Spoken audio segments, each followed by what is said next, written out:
Greetings, ladies and gentlemen. This is the Inept General bringing you a Total War Warhammer Legendary Lord lore video, and today we are doing part 2 of the Malus Darkblade story, and we're calling this part the Daemon. If you haven't seen part 1, I recommend you start there. There'll be a link popping up in the top right hand corner, or you'll find a link down in the description below, but let's kick things off with part 2. We rejoin Malus much as we left him, on the high seas, sailing into the port of Car-Carond. But this time he is on a different ship by the name of Shadowblade.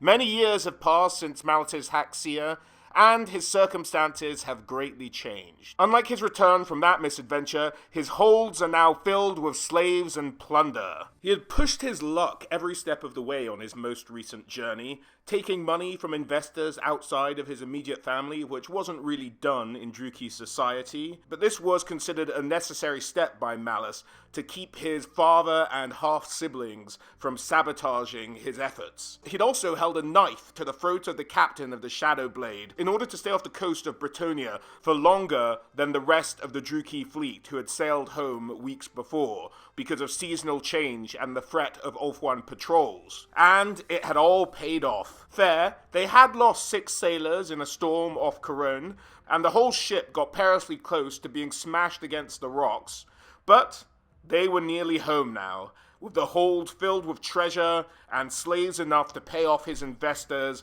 and forward his position in the court of Hag Graef, using the ritual of Hanel-Kar. Now, the ritual of Hanel-Kar is an annual event where the highborn of the city offer up tribute to the city's leader in order to gain favor with him. And for the last few years, Malus had found himself in a stalemate with his enemies and family, which in his case meant many of the same people. This year could possibly change all that. He could finally rise in the eyes of their city's leader. Although having all these treasures did leave Malus's mind wandering as to what he could do with all these riches. He could perpetuate an orgy of revenge against his filthy siblings and father. But first thing was first, he had to build his power base slowly over time in order to get the revenge he so sorely sought. As he let his mind wander, he looked over the edge of the Shadowblade into the seas below. His attention was drawn to a shape in the waves, a creature with pale, almost luminous skin, a smooth belly and small, round breasts. An eerily Druchii-like face broke the surface with barely a ripple, water gleaming on high, sharp cheekbones and blue-tinged lips. It seemed to sigh in a thin, wavering sound. Then back it sank into the depths, its lithe body surrounded by sinuous strands of indigo-colored hair. "Shall I catch a fish for you, my lord?" Lunara, his retainer ever since the days of his Haxia, approached, her long black hair woven in a multitude of long, thin braids and bound back into a corsair's topknot. Fine white scars crisscrossed her oval face, from her high cheekbones to her pointed chin, and the tip of her right ear had been sliced away in a battle long ago. "Will you have her for your plate, your rack, or your bed?" "Must I choose?" Malus replied. The rest of his retainers barked with laughter, making a sound like bones rattling in a crypt. There was Dolphiac, a Druchii with sharp features and a shaven head, save for his corsair topknot. He had arched thin eyebrows that highlighted his features. There was Arleth Van, whose head was as bald as an egg. His face and neck were cadaver thin, like a man rendered down to corded muscle and bone by a long and merciless fever. His eyes were pale yellow gold like those of a wolf. Van here was the very image of a Druchii noble, with fine-boned features, a mane of lustrous black hair, a face that looked merciless even in repose. There was a scuffle near the stern of a ship as a high-spirited slave was brought onto the deck. "Is this Mathieu?" Malus asked his retainers, who all nodded in affirmative. "Good. I have rather an amusing story for you, Mathieu," as he approached the slave. "Yesterday I stood at the entrance to the slave's hold and announced that as a gesture of charity, I would release one of your number unharmed before we port in Nagaroth. Do you remember?" The slave nodded, as fear and sadness both spread across his face, all tangled together, as tears started to well in his eyes. "A young girl, slender, red-haired, green eyes like eastern jade, and sweet, pale skin. You know of whom I speak." "Of course you do. She was your betrothed after all. Yes, she told me of this, Mathieu. She fell on her knees before me and begged for you to be set free in her place. When I asked her why, she said it was because she loved you. I confess, I was astonished. She said I could do anything I wanted with her so long as you were free. Anything. So, I put her to the test. Tz'arkan was only a day away and the crew deserved a reward for their labors, so I gave her to them. She entertained them for hours, even with their unsophisticated ways. Such screams. Surely you heard them. They were exquisite. After the crew was spent, they returned her to me, and I let my lieutenants take their turn. Again, she did not disappoint. Such pleasures, Mathieu. Such sweet skin. The blood sparked across it like tiny rubies. Malus held out something in cupped hands. You were a lucky man, Mathieu. She was a gift for a prince. Here, I saved you her face, as Malus revealed the skinned face of the maiden to the shrieks of Mathieu. Would you like a last kiss before you go? As he moved the face into Mathieu, who recoiled in horror. Wait, Mathieu, listen. You haven't heard the really amusing part yet. By the time the crew was done with her, she was begging, pleading to be set free instead of you. She cursed your name and renounced her love for you again and again. But of course, I had my oath to consider. I said I would let a slave go unharmed, you see, and that hardly applied to her anymore. So in the end, her love won out, and oh, she hated it.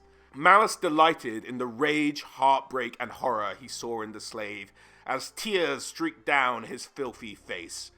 He gave a nod to Arleth Van, who in one swift movement seized the slave by the neck and the belt of his breeches, and with surprising strength, the live Druki picked the large man off the deck and threw him over the side. He watched as the slave bobbed in the ocean momentarily, before the claws of the sea witches began to caress his face, and the ocean around him bloomed with blood. It's good to be home. Malus and his booty had made it into the port of Tz'arkan unscathed. It was 2 days until the Hanelkar, and he was in a rush. The first thing they unloaded were their Noglia, or their cold ones. His he had named Spite, and the creature snapped at the harbour master as he approached and engaged in the usual pleasantries. Malus was in no mood to dawdle, however. Tz'arkan was a labyrinth built to trick, rob, or murder the unsuspecting. He couldn't afford to waste time, as someone knew he was there. He had purposely avoided docking at Hanelkar, where most raiding vessels usually unloaded their slaves to be sold, to avoid the attention of those who might be plotting against him. But despite this, he had received a letter at the dock of Tz'arkan. The letter read, "To the esteemed and terrible Lord Malus, honourable son of dread Valkyr Lurhan Fellblade, greetings.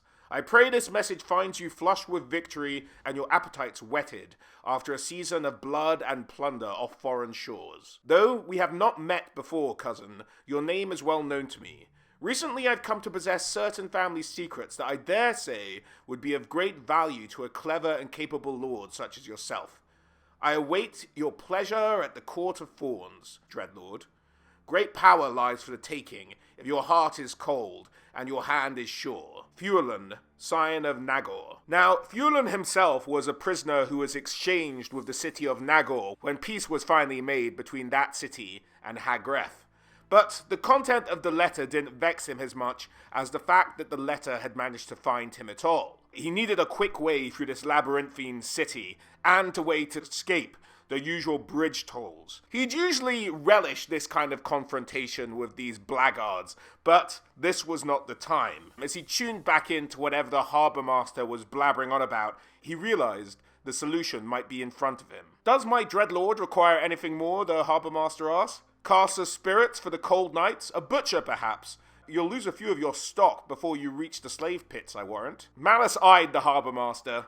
"My provisions are attended to, and my raiders are well skilled at separating flesh from bone.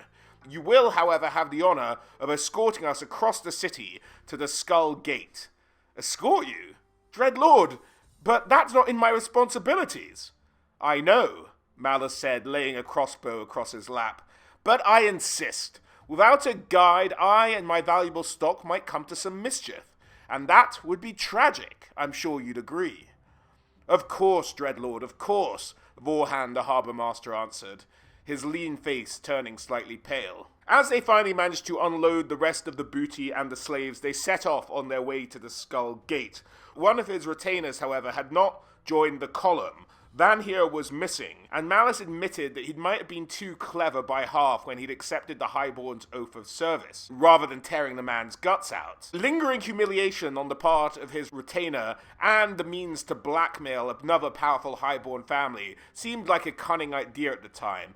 But now all Van Heer did was vex him at every turn. But they continued on towards the gate nonetheless, sure that the wayward retainer would eventually catch up with them. With the escort of the Harbour Master, the column made it safely through the city to the Skull Gate. Malus paused at the gate to watch his column pass safely by. No sooner had the end of the column cleared the outer gate of Clark-Caron that Malus heard a furious bellow from one of the Cold Ones in the vanguard. He was almost 100 yards away at this point at the back of the column, and suddenly Spite, his mount, jerked as two sharp bolts struck it in its shoulder. Malus himself felt a blow glance off the shoulder plate of his armor, the missile ricocheted, buzzing an inch away from his nose. "Crossbows!" Malus shouted. Malus caught sight of a small knot of figures crouching among the boulders to the right-hand side of the road. "Lenara!" he shouted out. "Crossbows to the right!" He pointed with his sword where he had spotted the raiders. Lilara's face twisted into a mask of savage glee. "Shanishar!" she shouted, which effectively means shields and spears. She called to her rear guard. "Ambushers to the right! Open order! Charge!" The mounted knights of Malus's forces all charged towards the crossbowmen. They waited till the last minute to lower their lances, and as they crashed into their enemy, the sound of torn flesh and splintered bone rung in his ears. Lenara's lance found their leader and struck him full in the chest. 18 inches of hardened steel punched through cloth and light mail as though it were paper, splitting the Druki's sternum and ribs with a bristle crunch. The lance tip and its first 2 feet burst from the man's back and struck another crouching behind him in the side of the head. The Druki's skull burst like a melon, showering his fellows in a spray of blood, bone, and brain matter. The weight of the 2 bodies on the lance caused Lenara to drop it, drawing her 2 curved swords, as Renda, her massive Cold One, bit another shrieking crossbowman in 2. Malus caught sight of another small group of crossbowmen slipping behind the cover of a large boulder, heading in the direction of the city's walls. Gripping his sword tightly, he charged towards them. At the last moment, he crouched low in his saddle and dragged back the reins and shouted, "Up, Spite, up!"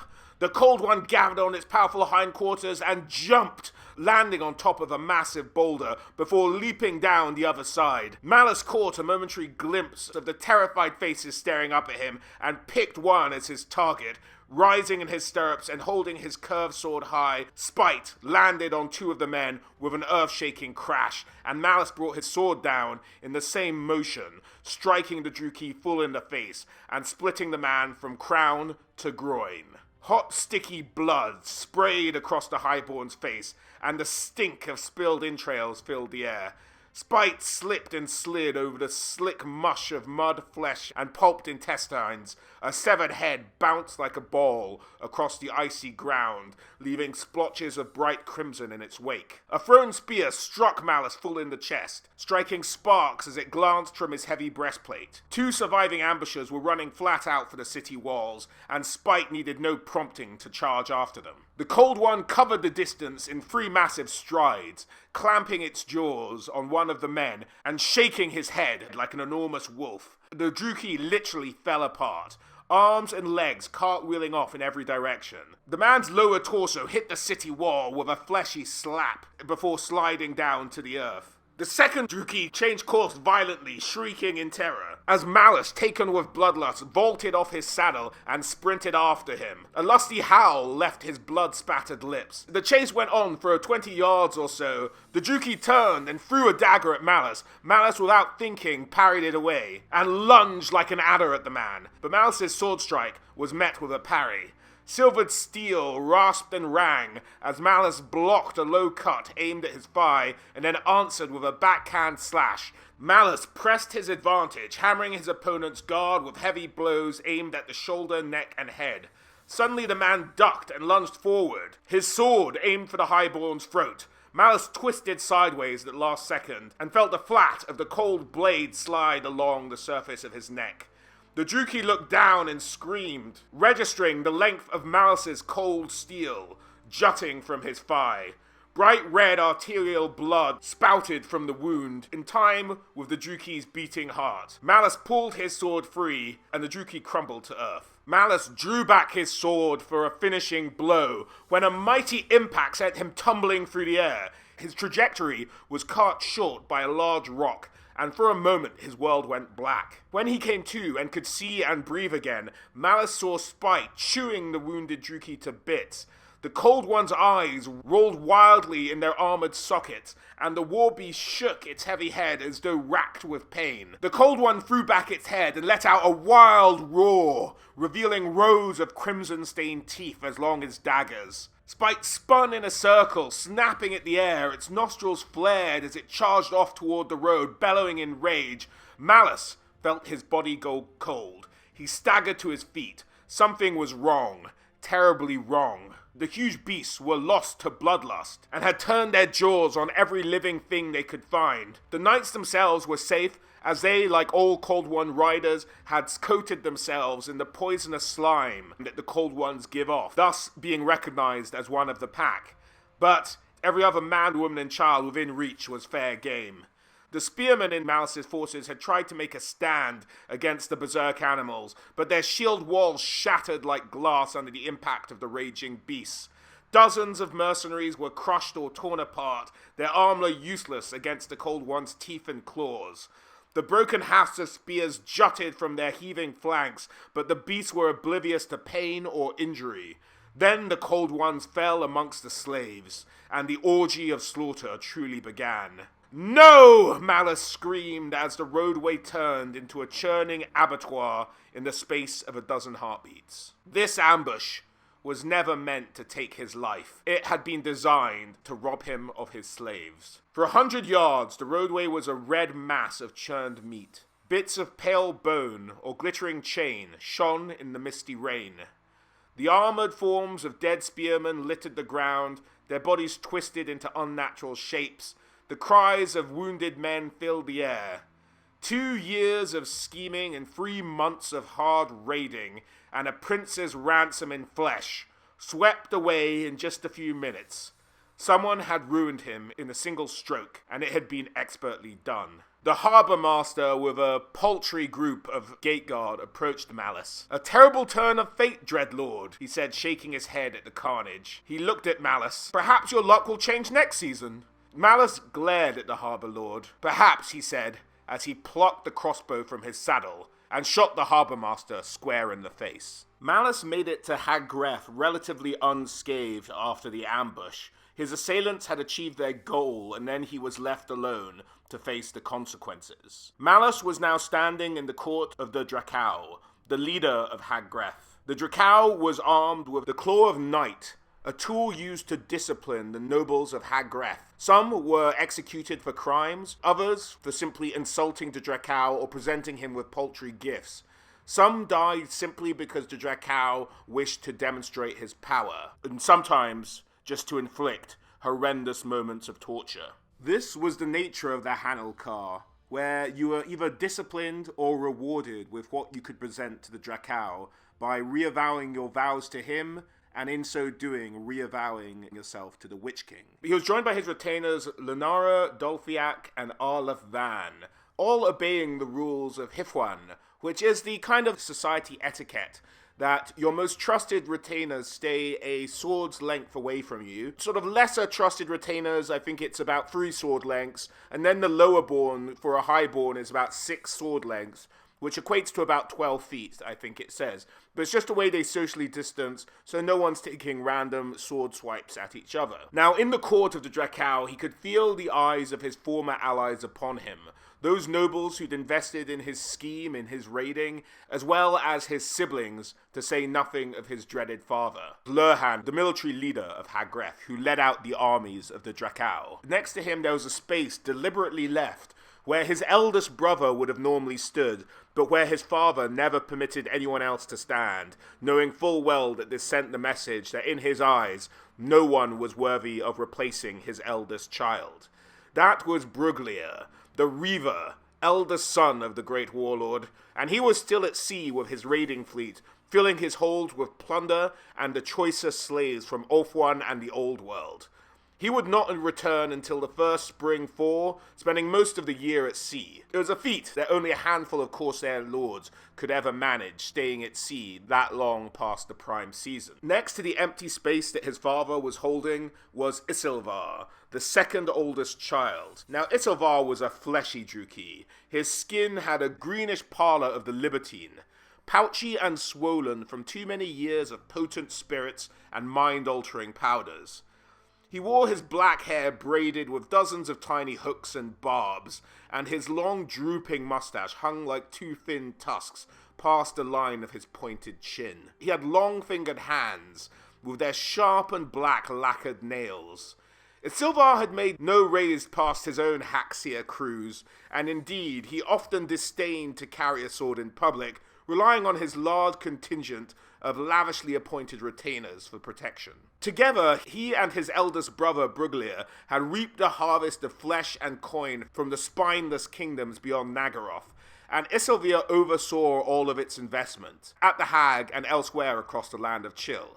This kept Bruglir at sea spilling blood, and gave Isilvar all gold and slaves to sate his prodigious appetites. And as long as he could bathe in the blood of the tormented each and every day, he was loyal to his elder brother. Yasmir was next in line, the eldest daughter, a mask of cold and perfect marble, revealing nothing of her inner thoughts.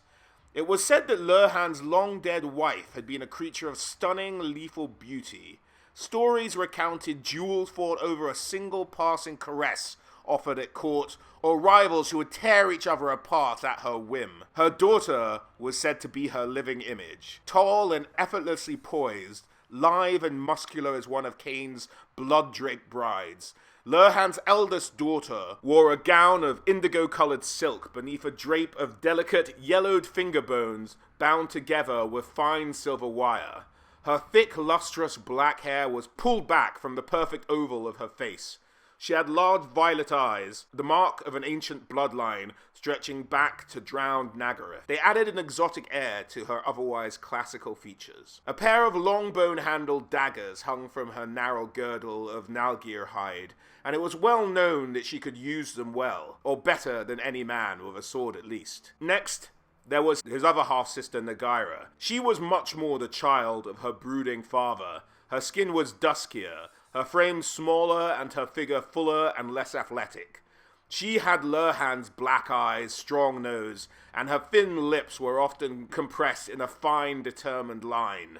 Unlike her sister, Nagaira preferred robes of indigo and deep red over a lightweight skin cloak. She wore her black hair in a thick braid that hung only to her waist. It was streaked with strands of glistening grey and white, the telltale sign of one who trafficked in dark lore. Rumors of her secret pursuits had circulated through the court for many years, but if she was troubled by the hint of scandal, she took no steps to mitigate it, as it was kind of looked down upon in Druki society to practice magic without being within the sorceress's sisterhood officially. And lastly, there was Lurhan's youngest legitimate child, and that was Uriel, described as a patch of deepest night. He stood straight and tall, nearly of a height with his father, but the heavy black robes masked his withered right arm and bent leg that had marred him from birth. The Druki normally had no place for cripples and the malformed, and the males of this affliction would normally have been slain at the Temple of Cain. However, the infant Uriel had been cast into the Lord of Murder's cauldron, and if the stories were true, the ancient brass of the cauldron split with a thunderclap that knocked the priestesses senseless. It was not unheard of for a sacrifice to survive the seething cauldron. Such children were seen as marked by the Lord of Murder and taken into the temple to be trained in the arts of assassination. But Uriel's body was too deformed to make him a holy warrior. However, he had been raised in the temple as an acolyte, though what he learned there was a mystery often speculated. After 15 years, the maiden returned him to the Volkar's household without explanation, and since then he had occupied a tower all to himself, attended by only a handful of anonymous retainers. That left only Malus. The bastard child born of a witch. Malus was simply a burden that Lurhan had to bear, or so the Highborn came to believe. It was the only explanation he could think of as to why he hadn't been strangled at birth, and why, despite some assassination attempts, there had been relatively few considering how much his father disdained him. His half-brothers and half-sisters seemed to sense this as well. They were all much older than he, and could have murdered him at almost any time. Instead, they were content to monopolize the household's wealth, and leave him to wither on the vine. One of these siblings, he was sure, had laid the trap at Clark-Arond, and he'd been a fool to think that they would be too busy with other intrigues to take an interest in his sudden absence. They were watching him like wolves, waiting in the shadows for the right moment to sink their teeth into his throat. They knew exactly how weak he was at this moment. He'd broken with ancient tradition, going outside of his own family for the funds and alliances he needed to embark on his late-season raid. Worst of all, he'd returned empty-handed. Now there was a large debt to be paid, and his father, the Volkir or military leader of Hag Graef, could easily disavow any obligation he had in the matter. Over the course of the day, a number of nobles had gone up, some were tortured, and some had met a fateful end. But now Malus was called up. "Here I am, O terrible one. Your servant awaits your bidding," Malus said. "Come before me and present me with your gifts. Another year has passed in exile, another debt of blood owed from the usurpers of Ulthuan." The Drakau responded in the ritual manner. Malus replied, "We do not forgive, we do not forget. We are people of ice and darkness, sustained by our hate. We live for the Witch King and to set ancient wrongs aright, through fire, blood, and ruin. Does the loyal vassal offer tribute to this lord? What gifts do you lay at my feet?" As the Drakau's hand tightened on the hilt of his sword. Malus, noticing this, responded, "Great and terrible one, all that I have is yours. My sword, my household, my hatred. They are all that I possess. Every year is the same, Malus.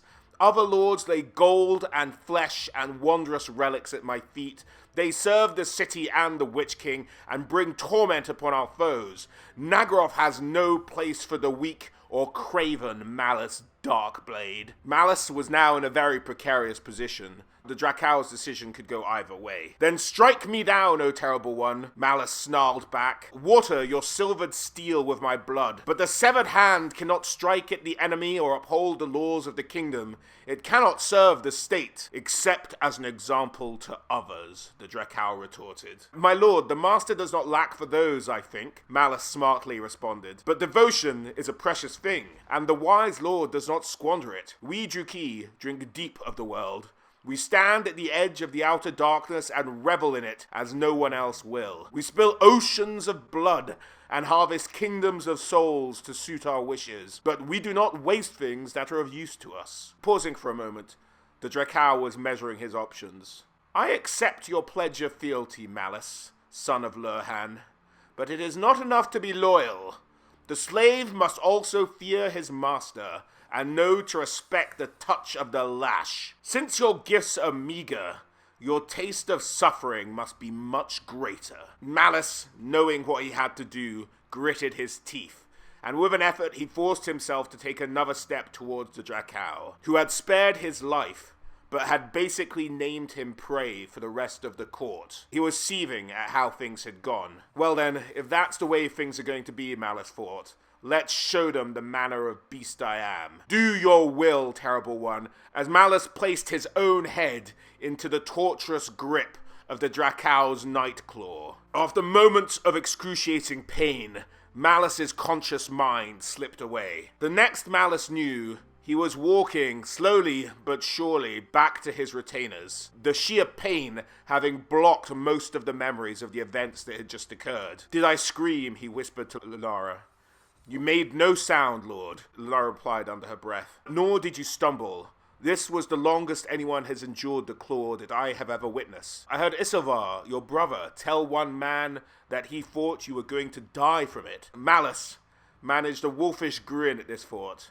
"Then I am pleased to disappoint once again." As they made their way from the court of the Drakau, they saw the lesser nobles awaiting their turns outside, some clearly in a panic, as one of them approached Malus. "Malus, we have something to discuss. I'm Furlan. I sent you the note you should have received at the docks. Ah, this was Furlan, his cousin, the hostage from Nagor. Malus studied the Nagorite hostage carefully, and paused just for a moment. Suddenly, Malus's left hand rose and closed around Furlan's throat in a blur of deadly motion. The Nagorite paled, his eyes bulging. One of his retainers rushed forward with a shout, reaching for Malus's wrists, but Lenara's sword sang through the air, severing the knight's head with a fountain of gore. Furlan's second retainer staggered back, raising his hands in surrender, and then fading quickly into the crowd. "Oh yes, Furlan, you and I have some things to discuss," Malus hissed, tightening his grip on the Nagorite's face, which was now turning a pale shade of red. His hand scrabbled futilely at the highborn's iron grip. "After I flayed the skin from your scabby chest and cleansed the muscles away with a fine sharp knife, after I've spread your ribs and shown you your shriveled organs, after I've reshaped that pitiable face with my hooks and barbs and worn it before you like a mask, and then you will tell me how you knew when and where I would return to Nagoroth. You will tell me who gave you that information and why. You will tell me everything, and then you will pray through ragged lips that I forbear showing you just how deep the darkness in me truly goes." We rejoin Malus in his tower. Each of the children of Lurhan, of Volkar, of Hag Graef, had their own towers, connected with rope bridges to sort of save them time having to descend and remount if they wanted to visit one of their siblings. However, crossing one of these rope bridges provided too much of a golden opportunity for a happenstance accident to occur, and so these were rarely used to get from one tower to the other. In his chambers, Malus Darkblade reclined in a carved chair of black ashwood, his leg thrown over one of the chair's arms. His hands were painted crimson up to his elbows, and streaks of gore glistened against his hard muscles of his bare chest. He studied the twitching, pulpy shape hanging from hooks in the center of the small room. Each convulsion set the iron chains softly clinking, a soothing sound after the heated exertions of the last several hours. His bed lay in the center of the chamber, and sensing their master's urges were spent, half a dozen pleasure slaves slipped quietly into the shadows around the perimeter of the room and stood a respectful distance from their lord. Bathe him and stitch him shut, then feed him wine and hersalta, which is a kind of medicine in Druki society, otherwise known as mother's milk, and return him to his quarters. He had outdone himself with Furlan, such an exquisite tapestry of pain, such horror, such darkness. He'd learned many things, gained many important insights that he'd never known before, and Furlan had too. Malus could see it in his eyes. Whether this glimpse into the abyss had provided wisdom or madness to Furlan, only time would tell. But that mattered little to Malus. "That was unwise," Sylar Thornblood said as he came into the room, offering Malus a goblet of steaming wine. Malus accepted the goblet gratefully.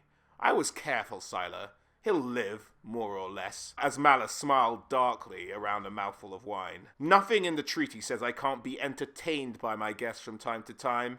He isn't your guest, Malus. Furlan belongs to the Drakau, who wants the feud with Nagor ended. Trifling with that is dangerous, especially now." Sylar Thornblood was one of Malus's retainers, a Druki of considerable skills and bafflingly little ambition, and so Malus afforded him a little more latitude than he would most of his other retainers, as well as the fact that Sylar had been with him since his Haxia. "Is there anything else to report, Sylar?" Malus asked. "There has been another assassin trapped within the tower, Malus, but thanks to some of your sister's sigils, we managed to trap and kill the assassin." This will only increase in time, Malus thought to himself, as the Drakau had basically painted a target on his back at the ceremony. "Talking of my sister, I need to see her." As Malus prepared and gathered a retainer to him to cross one of these ropey bridges to go and visit his sister Nagaira. Having gotten through all her retainers and protection and bodyguards, Malus entered her chamber as a sinuous, scaly creature with tightly furled leather wings darted into the shadows at his sudden entrance, and hissed threateningly from behind an overflowing bookshelf. As far as Malus knew, he was the only member of the family that Nagaira had ever allowed to enter her room, as she was applying some kind of marking, and no doubt enchanted, to her arms. As she flashed him a glare, and he could have sworn just for a moment that her eyes sparked blue. She licked the tip of the brush she was using with a dainty pink tongue and set the instrument in a felt-lined box. She reclined gracefully on her chair, ostentatiously admiring her work. "I'm very displeased with you, Malus," she said to him, "running one of your little raids without warning me. While you were gone, that worm Uriel tried to practice his charms on me, as though that would make Yasmir, the elder sister, jealous. I had to fend off his disgusting advances for months on end." At the mention of her brother's name, Nagaira's face darkened. I'm certain you disappointed him at every turn," Malus stammered. "I told him I was saving my heart for another," she said, looking at Malus lustfully. "It made him angry, I think. He seems to think entitled to salve his frustrations with me, the twisted little creature," as her eyes met Malus's. "You could at least have the decency to sound jealous." With what took a surprising effort, Malus managed to cross the room away from his sister. "I had to sneak away, dear sister. You and Bruglia and the rest left me no choice. Surely you didn't expect me to sit in my tower and wait for some noble to put a knife in me?" Nagaira sighed. "It's the law of the wolves, Malus. The biggest wolf cub gets the most milk, and so on down the line. Bruglia gets the biggest share, and the rest of us have to fight for what's left.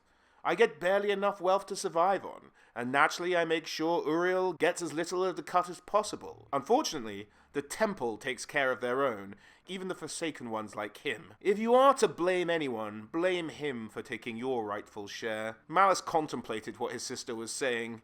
The big unknown for Malus in this circumstance was he wasn't sure how mad his sister was at him for abandoning her to the affections of his elder brother Uriel. If she was truly displeased, there was the possibility he wasn't getting out of her sanctum alive. "As it happens," Malus said, "I have more than just my pathetic allotment of gold to hold against dear twisted Uriel." "Oh?" Nagaira said, arching up one slender eyebrow. Her eyes had darkened to a stormy grey at this point. "Do you know Furlan?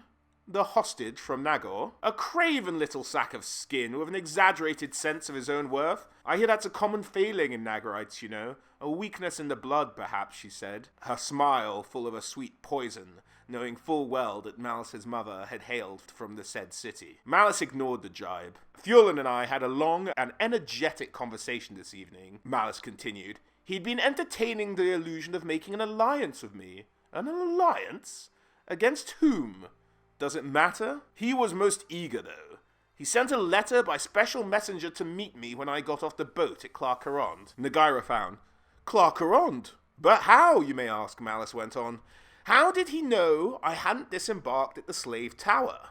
How else? No rider could have made the journey from Caron-Car faster than my ship, so that leaves—" "Sorcery," Nagaira interrupted. "Just so," Malus answered.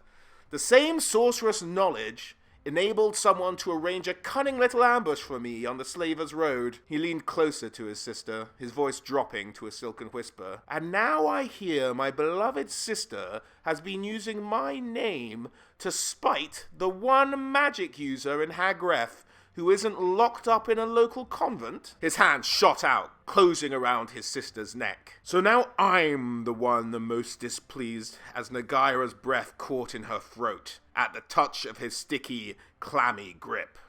But then she smiled and began to laugh. The sound was rich and smoky, mocking and seductive. "Clever, clever, little brother," she breathed. "But why would Uriel the Forsaken entertain the likes of Furlan?" "The little toad grovelled to get an audience, no doubt," Malus said, "just as he grovelled before each of you in turn. I'm sure Uriel agreed to see him to find if he'd learned anything of interest about you or the others." The highborn tightened his grip around his sister's neck, feeling the hot pulse of her blood. Furlan, it seems, was given to believe that Uriel possessed a magic relic of some kind, supposedly a source of terrible power. A relic. Where would Furlan hear such a thing? As Malus pulled his sister close, his thin lips were mere inches from her own. "Why, from you, sweet sister. I didn't believe it myself at first, but Furlan went to great pains to convince me." For a moment she was silent. Her breath was warm and fragrant against his skin. Then she smiled. "I confess, I hoped Uriel would eat the little hostage's heart, and then even the temple couldn't protect him against the Tz'arkan. For killing the hostage, Uriel would have been killed, ending all of his aspirations towards obtaining me. The Forsaken is repulsive, but he is no fool. Indeed, Malus said, as he let his lips brush her cheek. Her breath caught in her throat, and for a moment he felt his mind being clouded as though it was full of worms. It took him an effort, and he shuddered back as though being stung by something. No doubt his sister was doing something to affect his mind slightly. She regarded him with the depthfulness of her black eyes. Is it true, then, Malus asked, does Uriel have such a relic? His sister smiled. She too leant back in her chair, increasing the distance between the two of them. She tapped her tattooed fingers thoughtfully against her lower lip. So I have been led to believe, she said. My spies tell me that Uriel has been seeking it for some time now, and acquired it recently at great expense after numerous failed expeditions. Why do you ask? What can be of use to him can be of use to me, Malus said. But Uriel is a sorcerer, and you are not. Great power finds a way to make itself felt, sister. Sorcerer or no, I can bend it to my will. Nagaira laughed. It seemed the shadows on the wall danced in time to the sound. You are a fool, Malus Darkblade.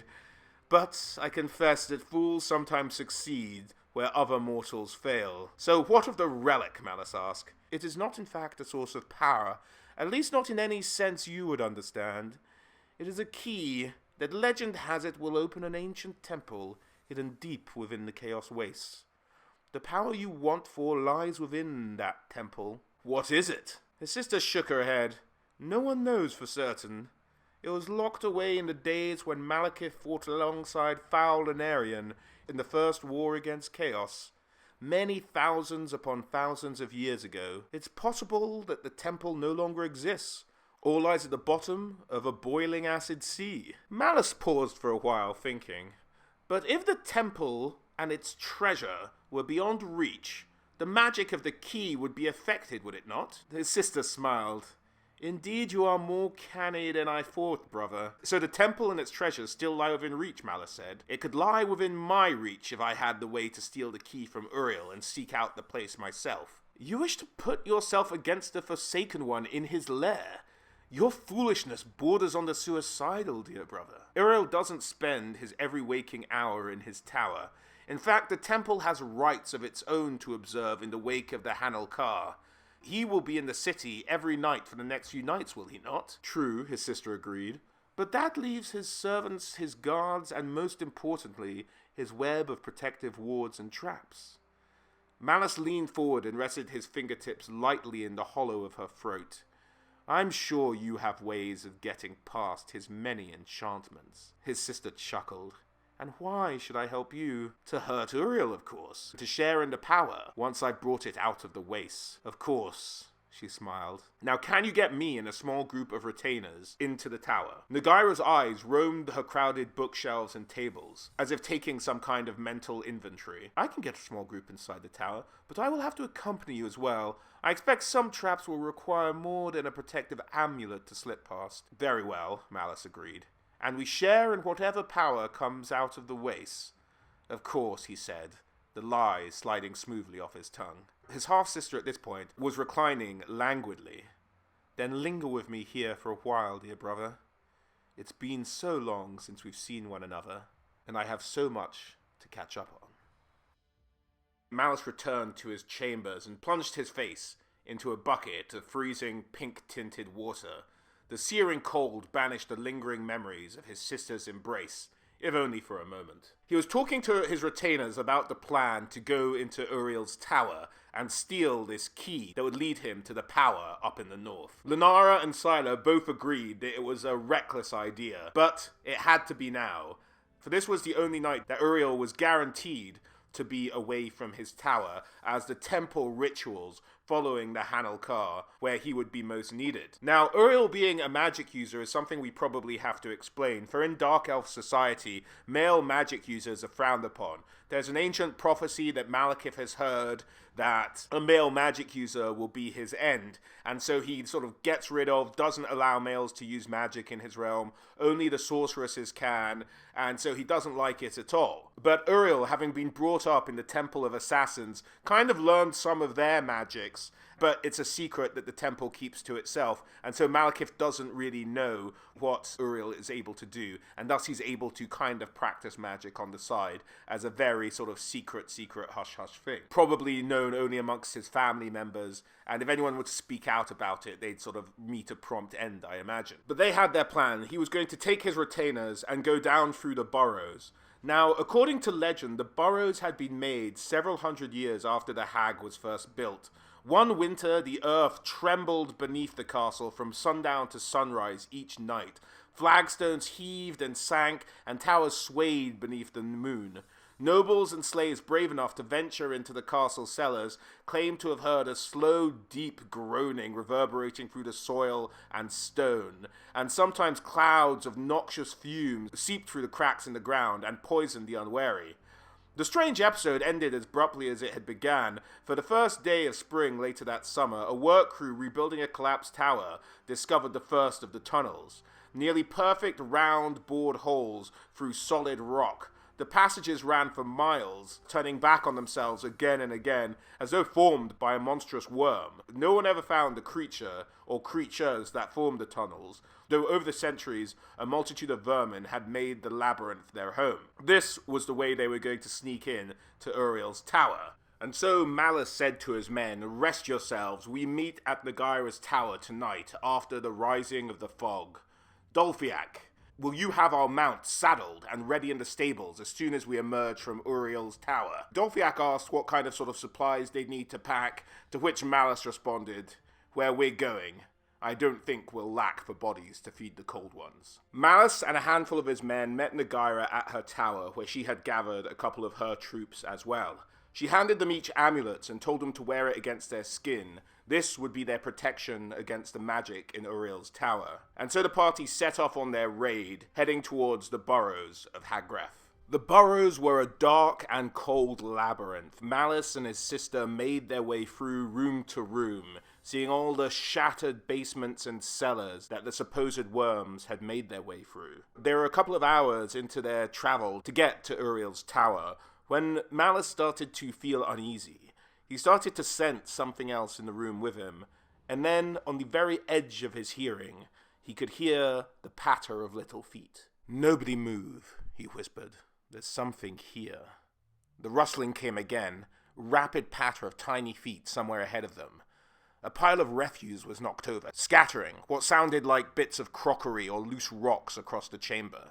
Small feet, but a large body, Malus thought to himself. And it's trying to circle behind us.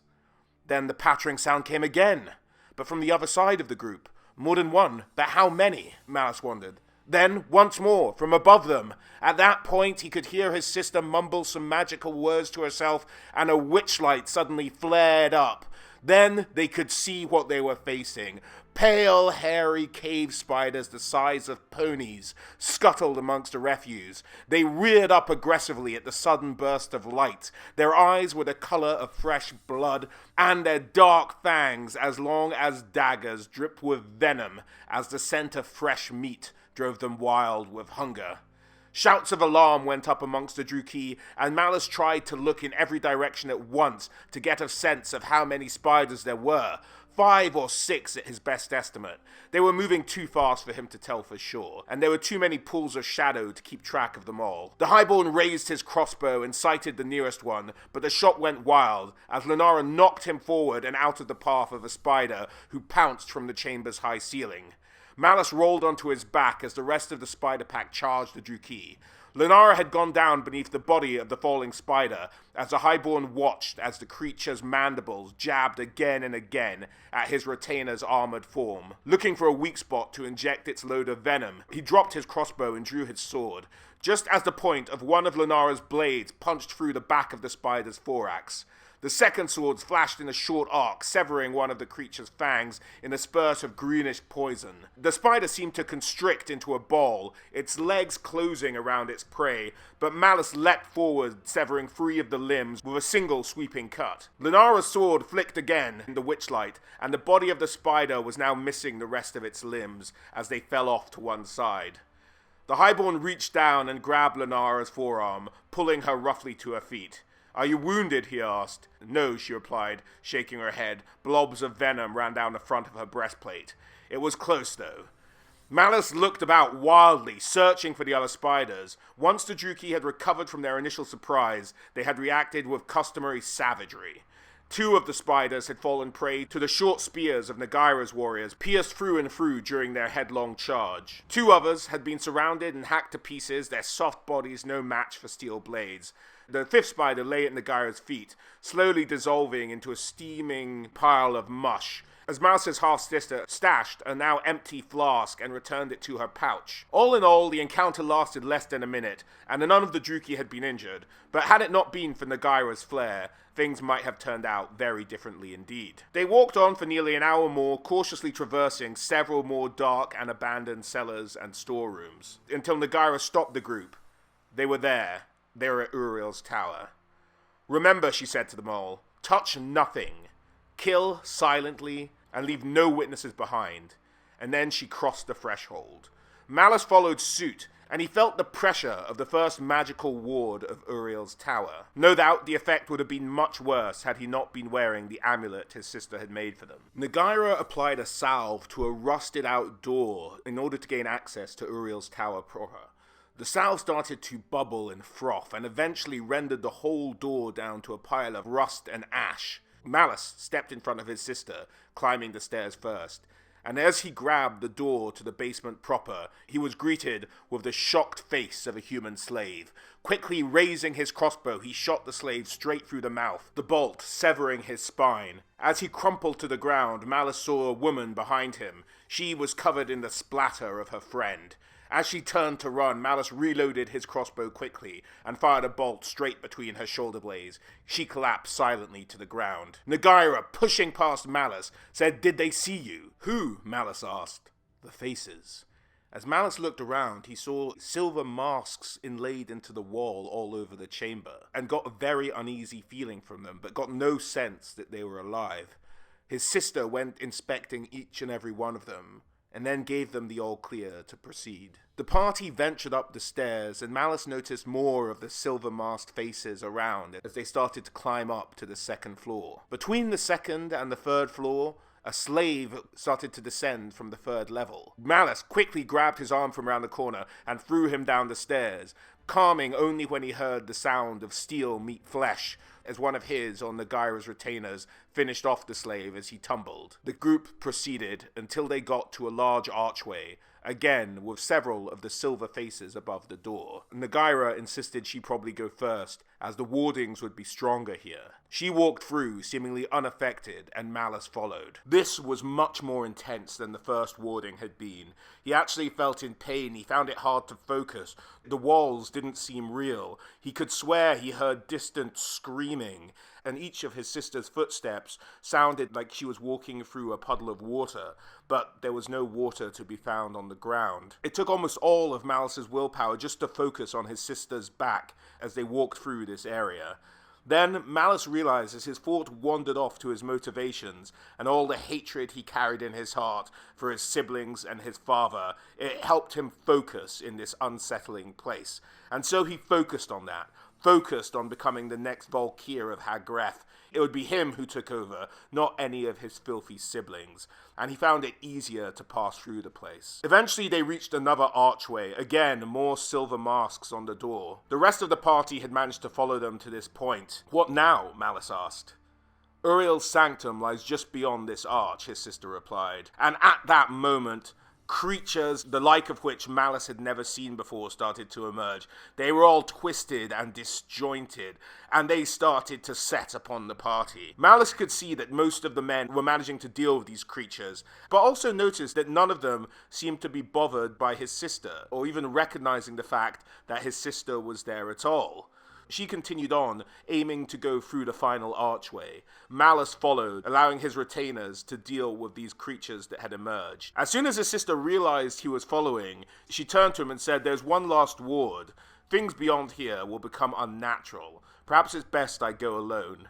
Malus, sensing duplicity, said, "No. If you go, dear sister, then so do I, and the others can remain here." Negaira looked momentarily angry, but she quickly composed herself and continued through the archway. As Malus passed this final warding, the pain was like nothing he had felt before.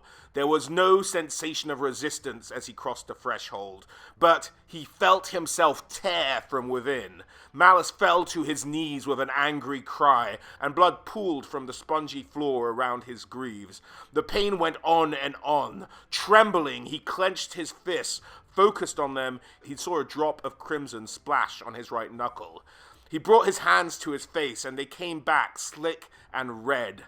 Blood was weeping from his skin, soaking the robes beneath his cloak. The chamber was suffused with reddish light.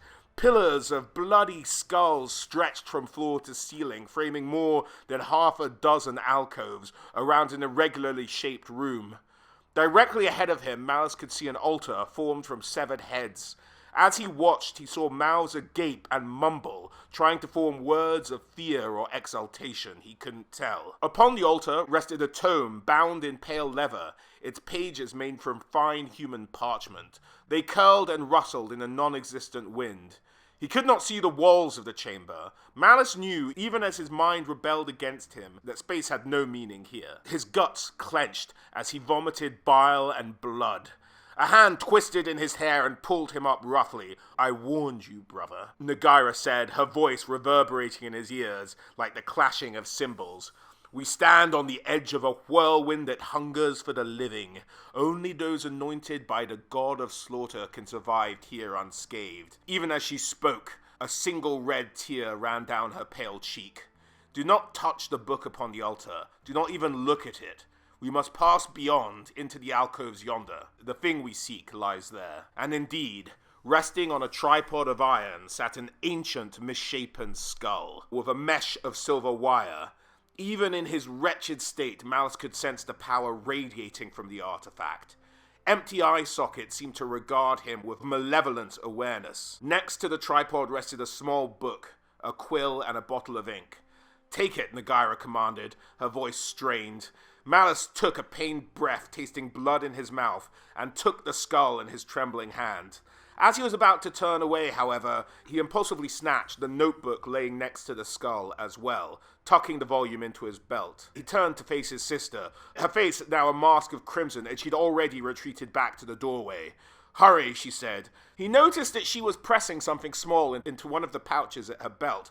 What had she stolen while his back was turned? As they reached the chamber where their soldiers were waiting, having defeated the creatures that had emerged, an alarm started to sound, a screaming noise, and three misty shapes, wearing the silver masks that had been engraved in the wall, began to emerge from it. His sister turned to him in terror and simply said, "Run." The party ran for the room's exit. Malus, suspecting these creatures were Melifi, a kind of undead dark elf spirit that sought living blood, was more than happy to escape this place as quickly as possible. As they were about to reach the landing of the third floor, his sister stopped him. "Send one of your men in first. It doesn't matter who, just not us." So Malus called up one of his retainers, Arikar, and he ordered him to go through the gate first. As soon as he did it, three of the silver-masked misty figures leapt upon him and began drinking all the blood within his body. "Now, while they're feeding," his sister said, as they rushed past the feeding shades. How did they get in front of us, Malus pondered. Then he started to remember the things he'd seen coming up the tower. They were moving through the masks, and he had a terrible thought. He really hoped that there were only three of them in this tower. The party continued to charge down the stairs, trying to make their escape. On the second floor, with all the commotion, a whole bunch of slaves had come out to the landing and saw the party sprint past, and screamed in shock and horror. Malus was coming down to the first floor now, but bid the party slow down as he was approaching another archway. He could hear them moving around. There were definitely more than three, and they were going to get them on this ground floor. Malus, quickly having a thought, sent his men back up to collect all the slaves they'd seen on the second floor and began flinging them down to the first floor landing. The slaughter was horrendous, but as before, while the creatures were feeding, the party sprinted past. On the ground floor, Malus turned the opposite direction from the one his sister was expecting. "What about the burrows?" "Burrows be damned," Malus said. He was sure they wouldn't survive if there were any more of these creatures down there, and they would be trapped between two groups of them. If they could get out of Uriel's tower on the ground floor, he had some good confidence that these creatures weren't able to leave the tower. And so that's what Malus did as he sprinted towards the ground floor exit of his brother's tower.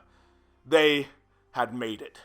They had survived as the party made their way to the stables in order to leave Hag Graef before their brother's fury could find them. As soon as they got far enough away from the tower, Malus turned to his sister. "You stupid witch, what did you take from the sanctum?" "I took what I pleased, brother. Is it not the right of plunder? If anything triggered Uriel's trap, it was most likely your theft of the skull." "Doesn't matter at this point," Lenara cried out. "Uriel could be here at any time with a troop of the Drakau's guard with him." "She's right," Negaira interjected. "If you move quickly, you may just escape." "Me?" Malus replied. "What about you?"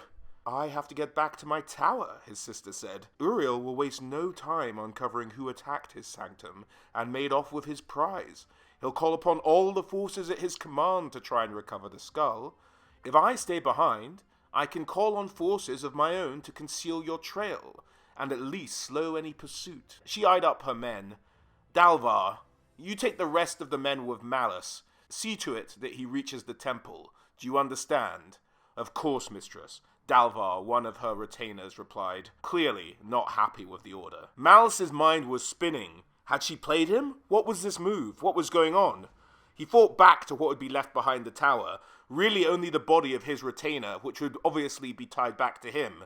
She had not been involved in the raid at all. All the blame would come down on his head. She'd played this move very well. "Go then. I will reach the temple and return when I can. Then we'll meet again. By then, I'd have thought of 100 ways to make you pay for this," he thought to himself. If Negaira sensed any hatred in her voice, she gave no sign of it. "Until then, Malus, I'll be waiting." Then she turned and raced off towards her tower, disappearing from sight. Malus, his men, and the ones that Negaira had left in his charge, mounted up on their cold ones and rode as fast as they could towards the gate. The Drakau himself would not intervene in the squabblings of highborns, as it benefited him that the most sneaky and powerful were the ones who would mount to the top and serve in his court. But Uriel himself could have enough influence to have the city gates shut, trapping Malus inside. He had to get out before those orders reached any of the gate guard. They rode as fast as they could until they got to the gate. "Halt! Who goes there?" a cry came from above the gate. "I am Malus, son of Lurhan the Volcar." For a moment there was no reply, and then someone shouted up with, "The gate is closed for the night, dread lord. What is your business?" "My father has ordered me to lead a party of men north to the Tower of Grond, and to go with all haste." This time, the silence stretched uncomfortably long. They were trying to make heads or tails of the situation, Malus thought to himself, which was good, because it meant that they hadn't received any orders specifically about him as of yet. Eventually, however, Malus lost his patience. "Will you make me wait here until dawn? Open the gate, damn you!" As one of the gate guard began to emerge from the snowstorm that was developing, Malus walked over to the guard captain, pulling aside his riding mask to show his impatience. "I've had men skinned alive for making me wait this long," Malus said to the guard captain. "We don't open the gate after nightfall, dreadlord," he said calmly back. "Orders from your father, the Volcar. It's been that way since the start of the feud with Nagor." Malus's eyes narrowed, trying to get the gist of this guard captain. He could have said everything he just said up there behind the firing slit. It would have been much safer for him as well. What was this captain really after, Malus thought to himself. "I'm certain Lurhan is well aware of the standing orders, Captain. I'd also say that if anyone can make exception to those orders, it would be him." "Is there anything I can offer you as proof?" Malus said. "If you could show me some written orders, Dreadlord, or some proof of authority." Malus smiled. "Of course. I ought to ram a dagger in this impudent fool's eyes, Malus thought to himself, as he sort of feigned searching through his stuff. Just then, something flew overhead. Looking up, Malus saw an almost snake-like shape furl broad leathery wings and arrow through one of the gatehouse's narrow windows. This was a message, no doubt from his brother. He had to move quickly. Guard captain, noticing the same thing, said, "That's a message from the hag, it seems. Perhaps that's word from your father there, Dreadlord." Losing all patience, here is my proof, as Malus thrust forward a ruby the size of a bird's egg into the man's palm. It was one of the last pieces of treasure he had from the summer raids. The guard captain held the gem up to his eye, and his face went slack with wonder. "That'll do," as he tucked the ruby into his coin purse. "Of course you'll need proof of authority to get back into the city upon your return as well." Malus couldn't help but laugh internally at the sheer audacity of this man. On one hand, he had to admire such implacable avarice, but on the other, he was extorting money from one of his betters, and this would have to be met with a brutal reprisal. "Don't worry, Captain. I have an excellent memory. When I return to the hag, I'll make certain you're amply attended to.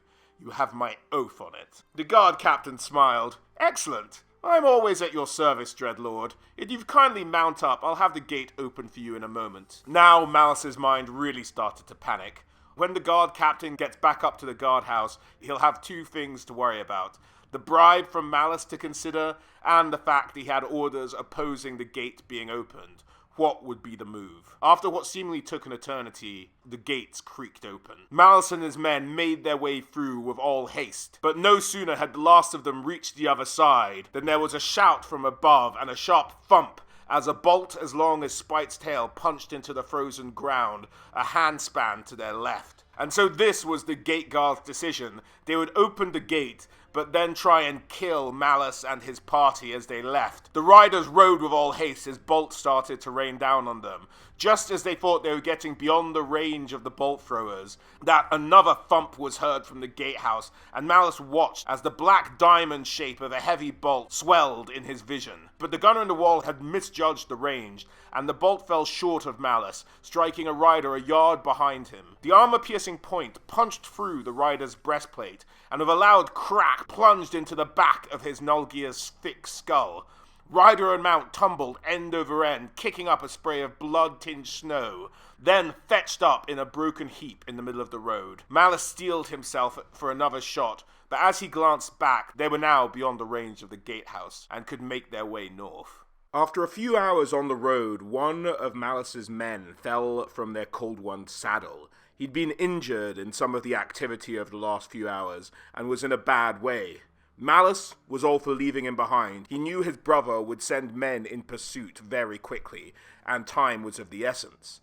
However, one of his sister's men, a retainer known as Davlar, said he had the required medicine, and if they just took a few moments, they'd be able to get the man in the saddle, and where they were going north, they'd need every sword hand they could get. Malus begrudgingly agreed to let Davlar treat his man, knowing this to be true. As they were paused and waiting on the road, Van here, Malus's man who had been absent from the train of slaves when they'd been ambushed, and had since been eyeing Malus maliciously, as Malus had taken a strip of skin for every hour he was late, and he was more than a few hours late when he rejoined Malus's party after the ambush. He approached Malus, and Malus at this point was wary that he'd only secured this man's allegiance through a bet, and so knew that him turning on Malus was only a matter of time. Van here rolls up to him and asks, "Malus, lord, have you ever been to the northern wastes?" "I have not," Malus replied. "I took a turn at the garrison of Gron during my father's misguided attempts to have me killed in a border raid. But no, I have never travelled into the wastes. Have you?" Van here turned to Malus. "Oh yes, dear lord. The best hunting can be found there, just a week's ride or so from the frontier. My family made its wealth ambushing nomadic raiders along the steppes. It's not a place for brash or foolish warriors of poor metal." Making challenging eye contact with Malus. Malus took this as a direct challenge and charged towards Van here, sword about to be drawn when he heard Lenara cry out, "Hooves! Someone's coming." The party, having to abandon their wounded man and his cold one by the road, went and hid in a nearby woodland. Then they saw the riders approach. At first, they appeared like normal riders on horseback, but these riders had an eerie air about them that Malus sensed almost immediately. They saw the wounded rider on the road and began to approach him, no doubt looking to finish him off, when there was a sudden roar as the rider's Noglir, or Cold One, started to charge these strangers, having not been covered in the habitual slime that Cold Ones need to recognize one of their pack. The Cold One leapt, and the riders spurned their mounts to meet it. At the last minute they split to either side of the beast, but one horse was not as fast as its mates, and the Cold One knocked it to the ground with its powerful shoulder, then locked its jaws around the animal's neck. The horse screamed, not a cry of fear or pain, however, but of rage. This was no ordinary animal. Its rider rolled easily out of the saddle and sprang to his feet, readying a spear. The other riders struck at both the Cold One's flanks, driving their spears deep into the beast's sides. The Noglir roared and lashed its tail, catching one full rider in the chest. Davlar, who found himself behind Malus, hidden in the woods at this point, said, "At least that's one of them down." "No," Malus said, "look." As the broken and twisted shape of the rider was still moving, and eventually got up to his feet, drew his sword, and rejoined the fight. Even the horse the Cold One had bitten had scrambled back up to its feet and bolted away, blood pouring from its neck. The Cold One was wounded at this point, and one of the men seemed to approach from its blind side to deliver a finishing blow. But the Cold One was not oblivious to the man's approach, and as he moved in, the Cold One struck him like a snake, taking the man, spear and all, into his fanged mouth up to the rider's waist. It bit down hard, shaking its head like a great wolf, severing the man's lower half and sending it scattering across the road. The other Dark Riders paused in their steps, seemingly considering their next move. Then it let out a horrible cry. It convulsed, its head shaking ferociously, and then it collapsed. Its stomach started to bulge, and a cracking sound could be coming from the beast as a silver spear had punched through its skull from the inside out. Blood and brain matter stained the sharp point, and the beast gave one final cry. "Blessed Mother of the Night, what are these things?" Davlar, next to Malus, said.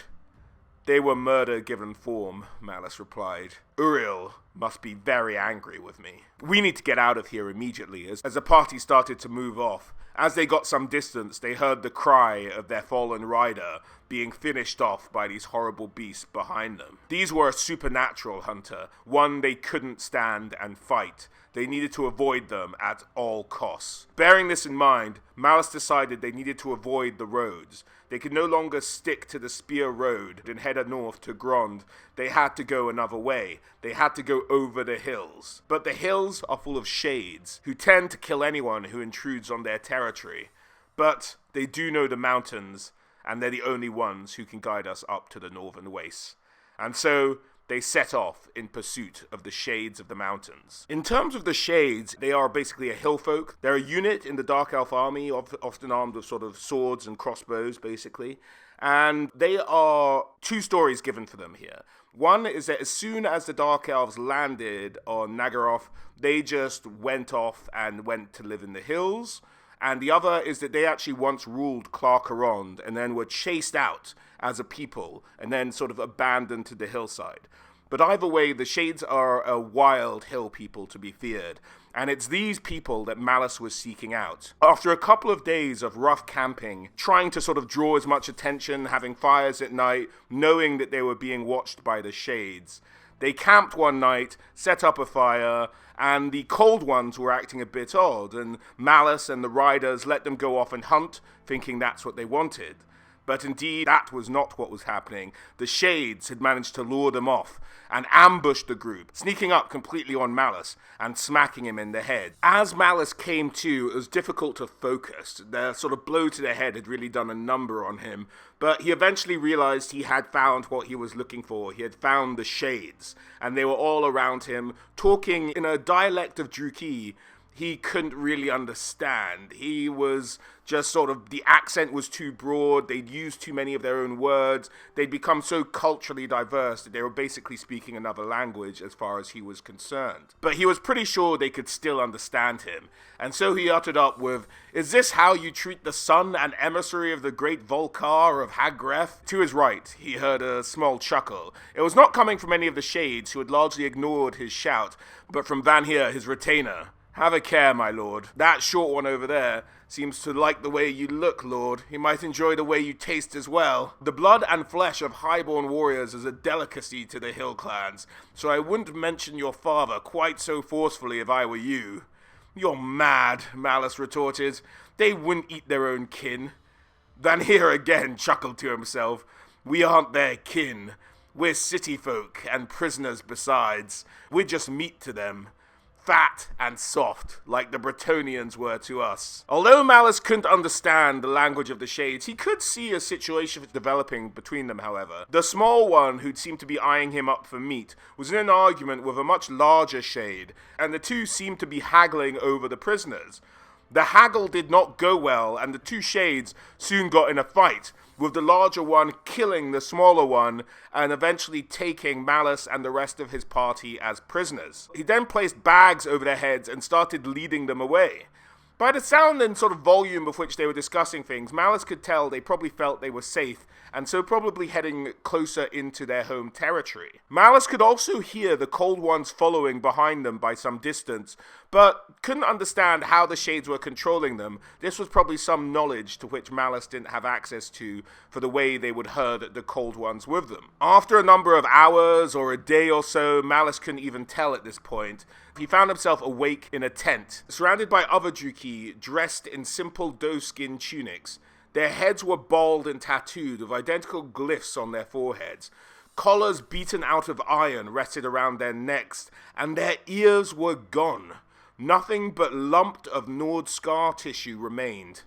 The tips of long and ropey scars peeked beneath the top and bottom of their collars, showing their vocal cords had been crudely cut. Pools of darkness swallowed up the light in the holes where their eyes had once been, burn scars marking the edges. A voice in actual Druki he could understand spoke up.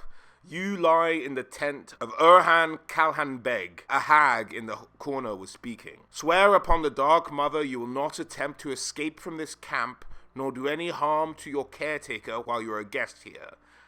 Malus considered. "Before the Night Mother, I swear it." And the hag ordered his ropes to be undone. He was eventually led into the longhouse of Urhan Kalhan Beg, where he presumably presided over his clan. He was a simple old grey wolf of a man. He was lean and wiry and bore a multitude of scars from a lifetime spent battling man and beast alike. Half his left ear had been gnawed away at some point, and a sword had cut a deep notch from the top of his prominent nose.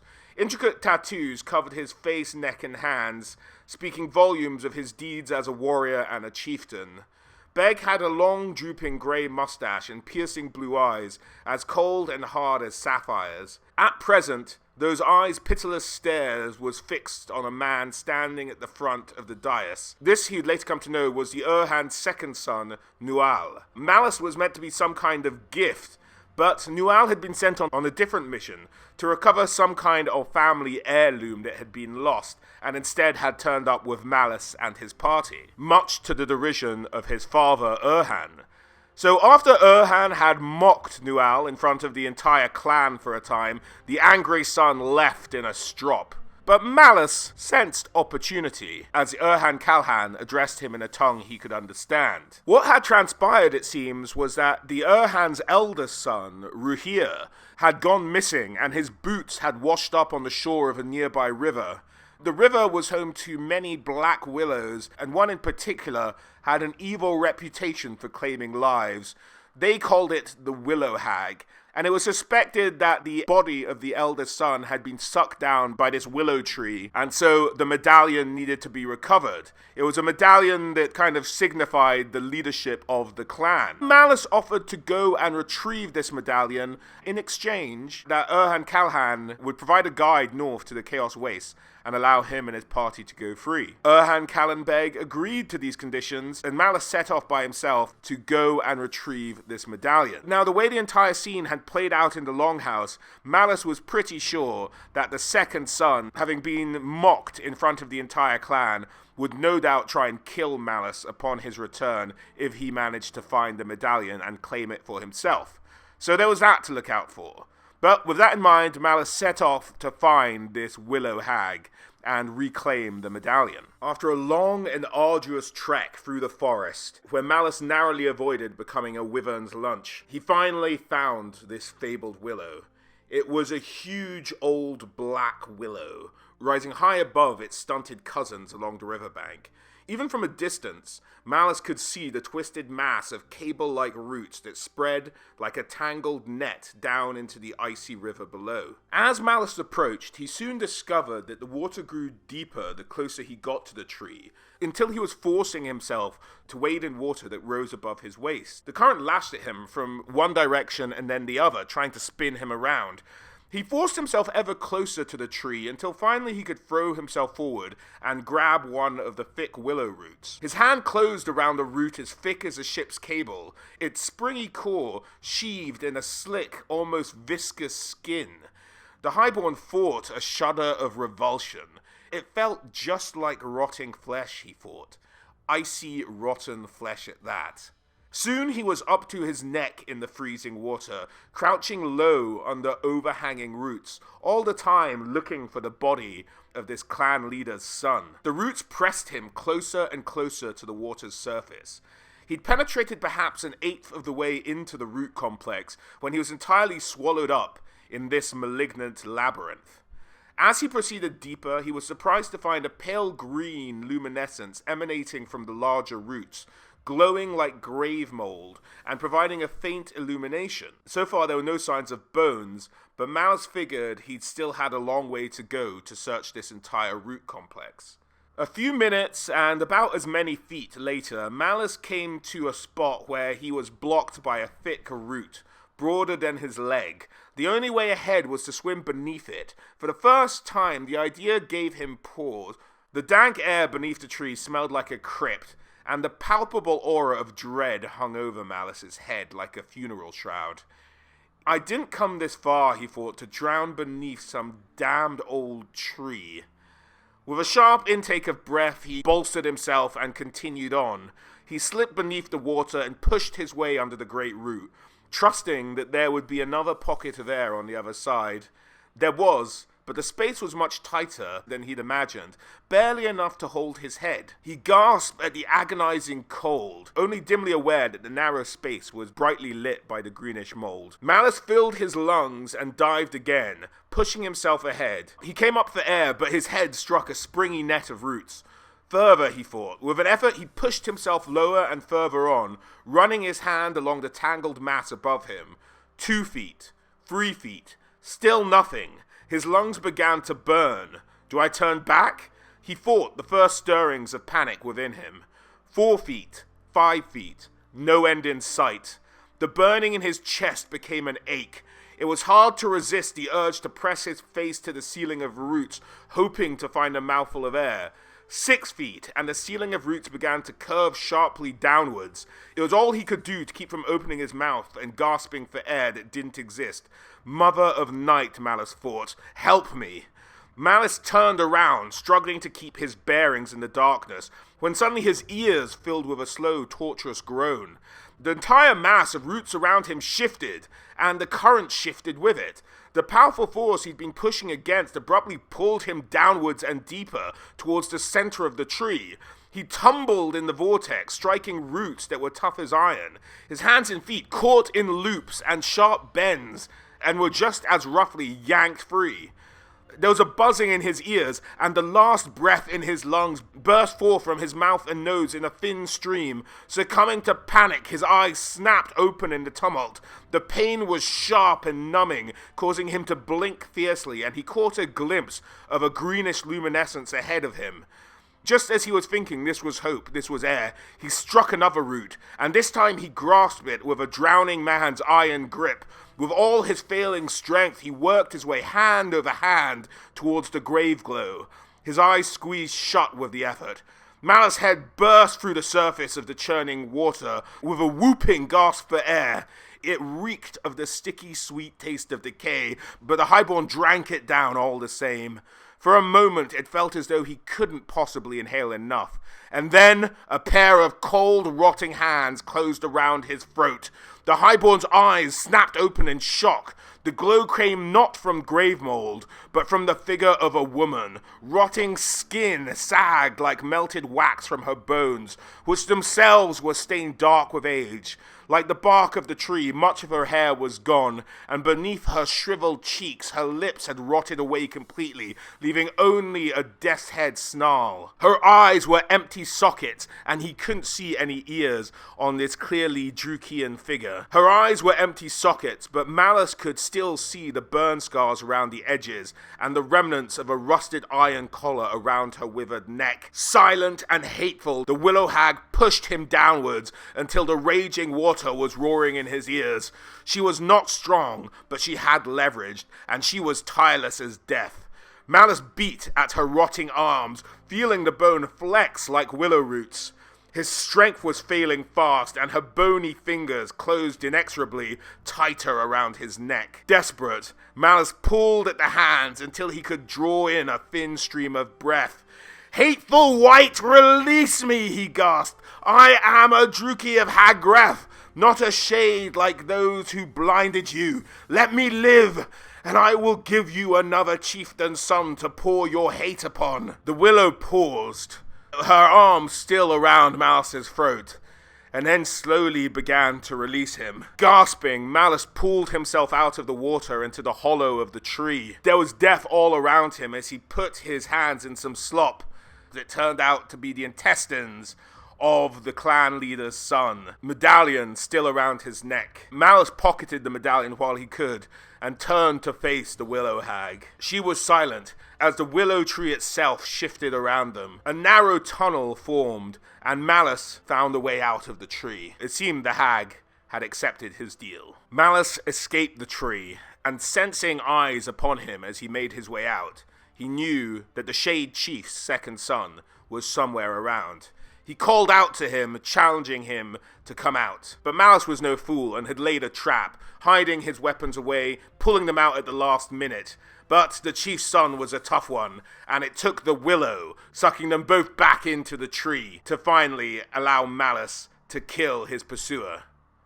Malus again was set free by the willow. It seemed that this wight held its word better than many Druki he knew.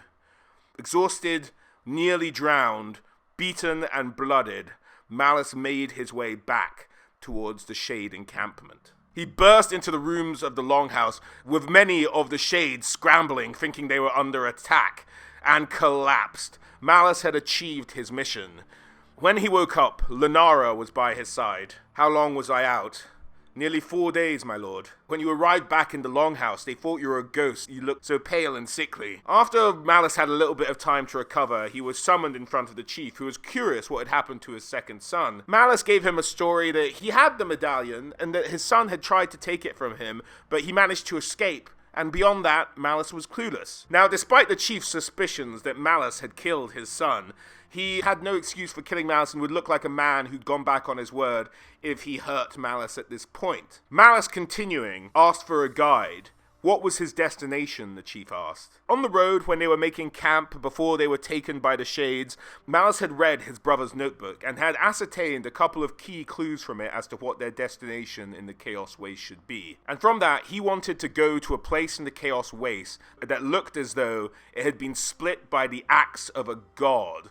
Somewhere near the foot of this split mountain is a place called Kalhadar, and so he's told the chief he wanted to go to Kalhadar. The assembled Shades stirred uneasily upon hearing the name of the place, throwing dire looks at one another. Callan Beg gave Malus a bemused look, his eyebrows furrowed in concern. "You're looking for Kalhadar? Why? Questions, Urhan Beg? This wasn't part of our deal," Malus came back with. "Can you get me to that part of the frontier or not?" The Urhan thought it over for some time and discussed it amongst some of his men. "In fact, it can be done fairly quickly, Malus. if your heart is up to the task. What do you mean? Malus said. A path that's not entirely of this world. At certain times, it is possible to walk that path from one end to another and cover 100 leagues in a single night. I did it myself once, many years ago, but it is not for the faint of spirit. Malus smiled. Believe me, we have no small experience of such places. I'm certain we are up to the journey. The Tz'arkan looked Malus in the eye, and for the first time he smiled. On your head be it then. As it happens, the moon and the seasons are in very favorable alignment, so the road should be easy to follow. Gather your men, Darkblade.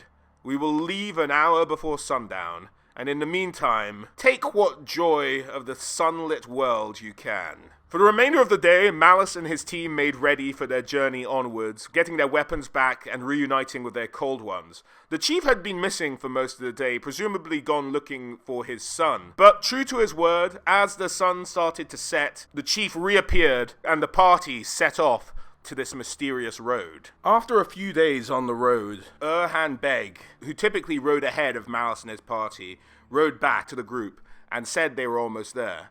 We will walk along with you for a way, but the rest of the journey is for you alone. As they began to approach the road, Malus asked Tz'arkan Beg where they were.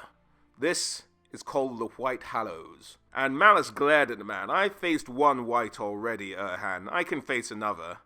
Beg chuckled. We shall see.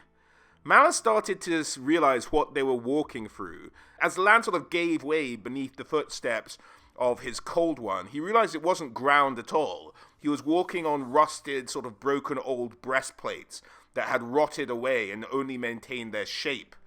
What is this place? Malus asked. One of old Anarian's generals built a road here during the First War. It winds through these valleys for many leagues. In the daylight, you can see the black stones on the roadway poking up from the earth. Legend says it was built for a siege against a city of demons far to the north, but no one knows for certain. If such a place ever existed, it's long gone now. The general took his mighty army north and met with tragedy. Some stories say he was betrayed. A rare few even go so far as to accuse your great witch king of the deed, while others claim the general was simply a fool. Regardless, the great march turned into a bloody, bitter retreat, fraught with sorcery and slaughter. Every mile of this road is soaked in blood, the stories go. The stones are mortared with bone. As Malus began to notice bodies on the roadway, old skeletons with weapons still in their hands, this had truly been the scene of an epic confrontation. Then, as a fog settled on the road, a light emerged ahead of them. As Malus heard a voice boom out, "Who disturbs our rest?" The fog lifted slightly, and Malus could see an army of the dead stood astride the road, gleaming with an unearthly glow of the grave. Enameled armor shone in the pale blue light hanging on the skeletal frames of the soldiers and horsemen. Some held spears and swords, while others held up grasping, claw-like hands.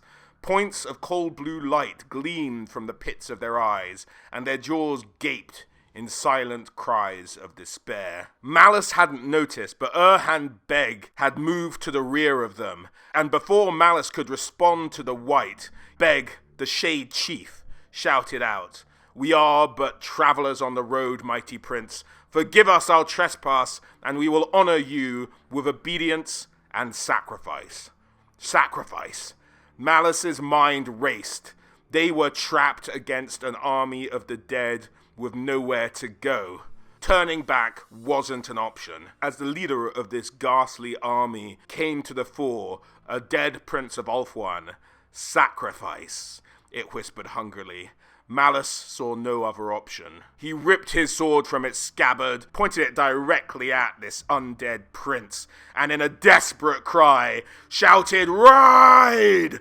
Ride! For death and ruin, warriors of the Hag, ride!" As the warband charged the army of the undead. The Cold One smashed into the ranks of bones and spears with an almighty crunch. The charge was devastating, and they made it through rank upon rank of undead creature, hacking and slashing their way through.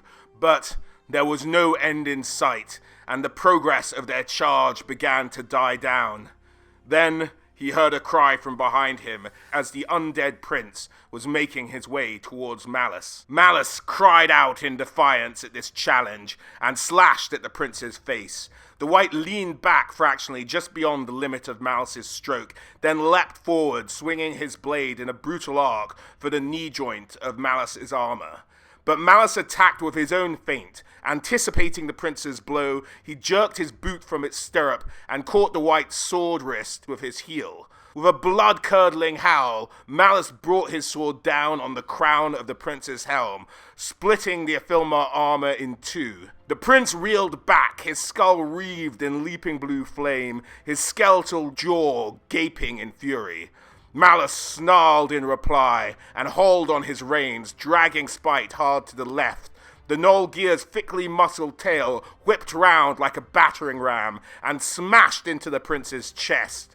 The wight's body exploded in a cloud of dust, and his shattered armor smashed against a rock on the side of the valley, his rune-carved sword spinning end over end through the air.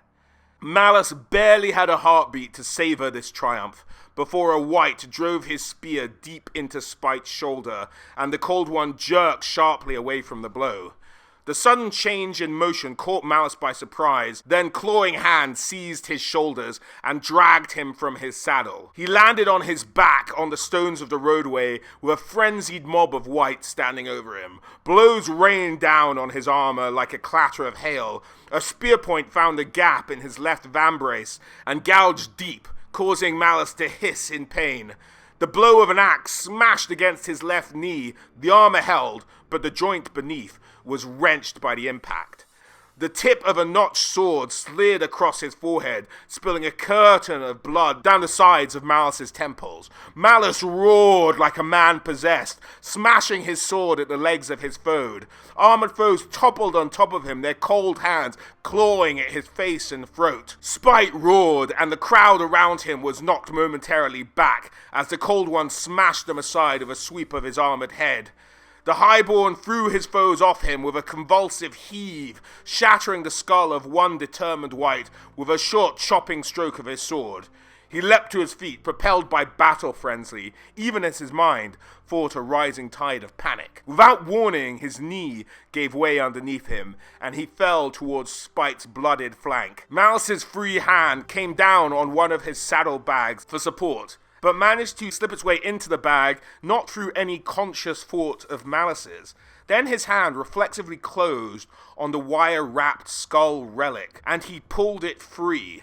Sizzling lines of blue fire arced across its length.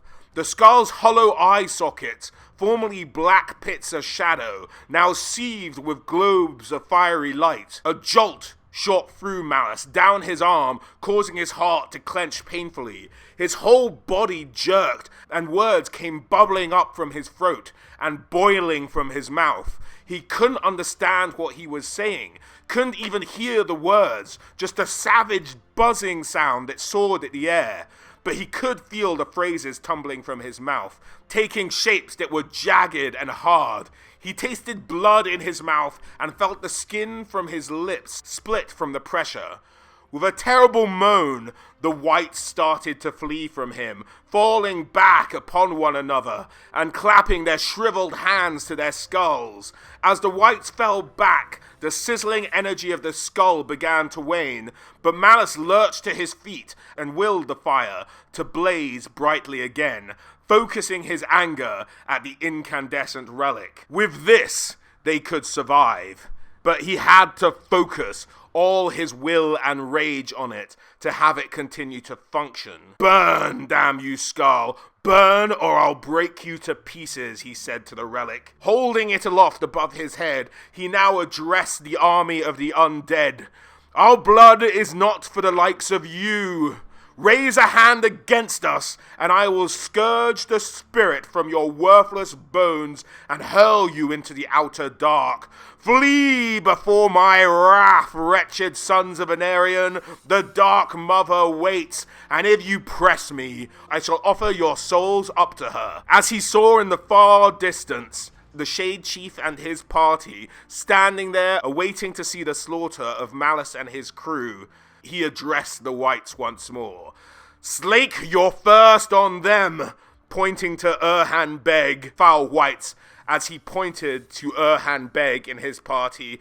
"They who fought to cheat you of your due." Beg screamed something unintelligible at Malus and turned and attempted to flee the army of the dead. The whites all turned their heads in unison at the sound and gave chase. As Malus and his party made their way clear of this army of the dead, he could feel the fires ebbing away on the relic.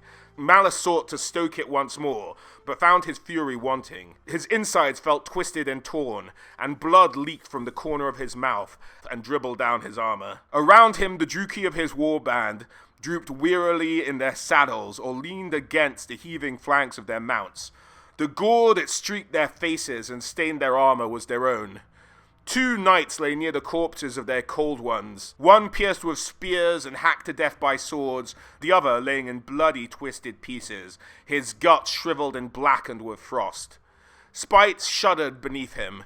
The Noglia sported a score of wounds from head to tail. None of those who had survived had escaped unscathed. As a scream tore through the murky air, then another, the voices of the damned howled in reply. Malus sheathed his sword and grasped Spite's reins. "We ride," he growled, "each wound a brilliant spike of pain. Leave the dead to their feast." With that, he turned his cold one north and set off along the road, bones crunching beneath Spite's feet. Malus awoke to the hollow moaning of the wind. Slowly, achingly, he opened his eyes. He lay on his back beneath an iron-grey sky, his arms spread wide. The wind rustled through the tall grass in which he lay. Something large stirred behind him. The highborn rose to one elbow, his whole body leaden and throbbing. Only a few feet away, Spite shifted on his haunches, regarding his master with one blood-red eye. He lay on a grassy hill, facing a line of withered mountains, perhaps a mile away. Malus could see the mouth of a valley winding between 2 craggy peaks. Was that the end of the White Hallows? The highborn was trying to think. How did we come to be here? Memories eluded him, slipping away like shadows into the recesses of his mind. It seemed as though he'd ridden for an eternity, always in darkness, hounded by the voices of the dead. When dawn finally came, he remembered falling from the saddle and a deeper darkness rushing up to meet him. Lenara limped into view. Still holding on to that? Malus looked down, and he still had the relic skull in his hand. With an effort, he forced his hand open, and the metal of his gauntlet creaked as the relic fell onto the grass. At once, his knuckles began to throb and ache. Lenara seemed to relax a little bit, with Malus having dropped the relic. "How did you do that back there in the valley? What were those words you spoke?" Malus shook his head. "I don't know. It was the skull. It put the words in my head somehow." Malus and Lenara continued to have discussion about what had transpired in the valley, and remembering all the things that had transpired since they set out on their journey, he asked if Vanhir and Davlar, his retainer who he thought was bound to betray him and had challenged him on the road, and his sister's retainer, had charged with him when he raced to meet the army of the dead. Lenara said they had, and Malus found this very curious, as he didn't understand why they would have. If they wanted him dead, if either his retainer, who was angry at him, or his sister's man wanted him dead, there was no better opportunity than just not following him into battle. At this, he decided to withhold any judgment or sentence he had for Vanhir or Davlar, and would continue to have them in the party. Plus, he knew he would still need their swords. As Malus rose to his feet, in front of him lay grass plains and woods. There was a mountain that looked as though it had been cleaved in two by an axe, and Malus thought that was the direction they needed to go. This must be the place. "Should we camp here?" Lenara asked, but Malus wanted to head for the forest to get some cover before they made any kind of camp. And so he ordered the party to mount up and ride through the tall grasses. They'd been riding through the grass for hours and had seemingly gotten no closer to the line of trees in the distance. Malus couldn't explain this, but the party continued to ride on towards the trees. "Arm yourselves," Malus said to his party. "Something's coming." Lenara pulled up alongside him. "What is it, my lord?" "I thought I may have heard a scream," Malus replied. And then a scream came again. This time it was joined by two others. The sound brought the Cold One's heads up. Malus worked the arming mechanism of his crossbow. He was halfway done when the sources of the scream leapt from the grass into the warband's midst. These were lions, but lions that screamed. The Cold Ones roared a challenge, and the cats responded with their eerie scream, like a man with a hot iron against his skin. Crossbows thumped and black fletchings sprouted from the lion's flanks, but it only enraged them further. One of the beasts gathered itself and leapt its spike, crashing into the Noglia's shoulder and knocking the great beast onto its side. Malus tried to leap from the saddle as the lion's wide jaws clamped around the Cold One's neck, but his left foot got caught in the stirrup and Spite rolled on top of his leg. The lion's face was less than a foot away, its strange green eyes studying Malus, even as the creature's jaws clamped down on Spite's scaly hide. The highborn frantically tried to kick his way loose with his one free leg, but to no avail. Only the armor encasing his trapped leg had prevented it from being crushed underneath Spite's weight. If Spite rolled again, however, nothing could save him, and Malus would be crushed.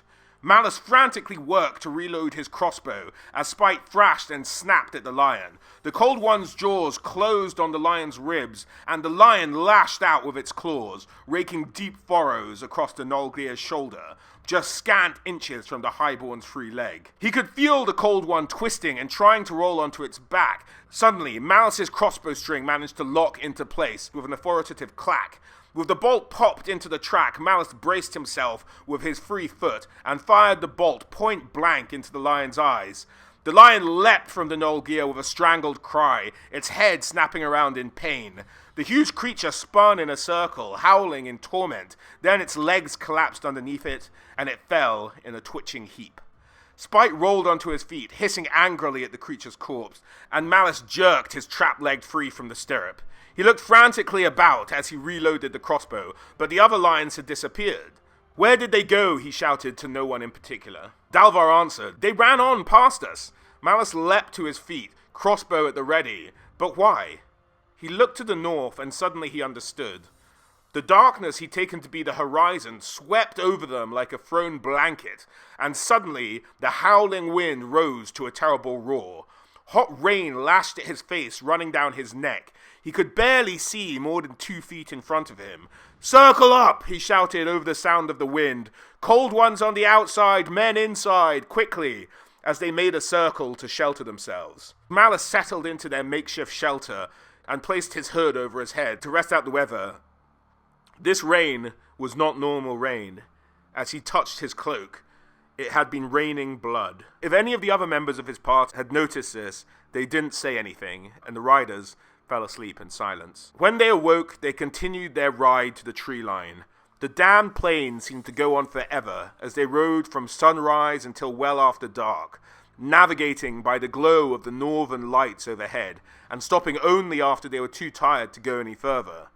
Yet when they awoke the next day, they seemed no closer to the dark mountain and its surrounding forests. Day after day this went on, until food started to become a concern.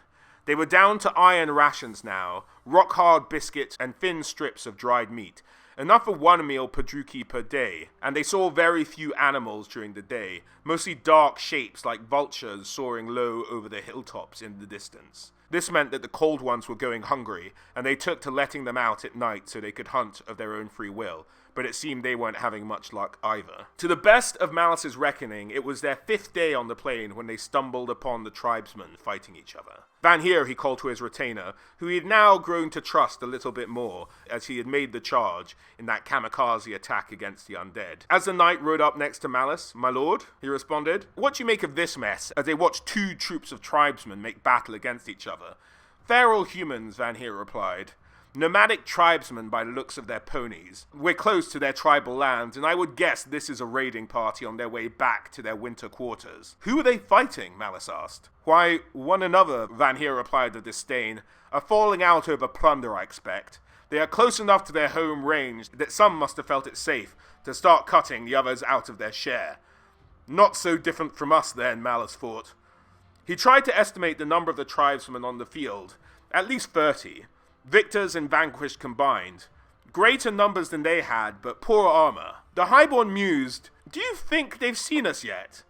Just then, as though on cue, one of the Cold Ones reared onto its haunches, its patience exhausted at the smell of horse meat nearby, and let out a hunting roar that the rest of the Nolgear took up as well.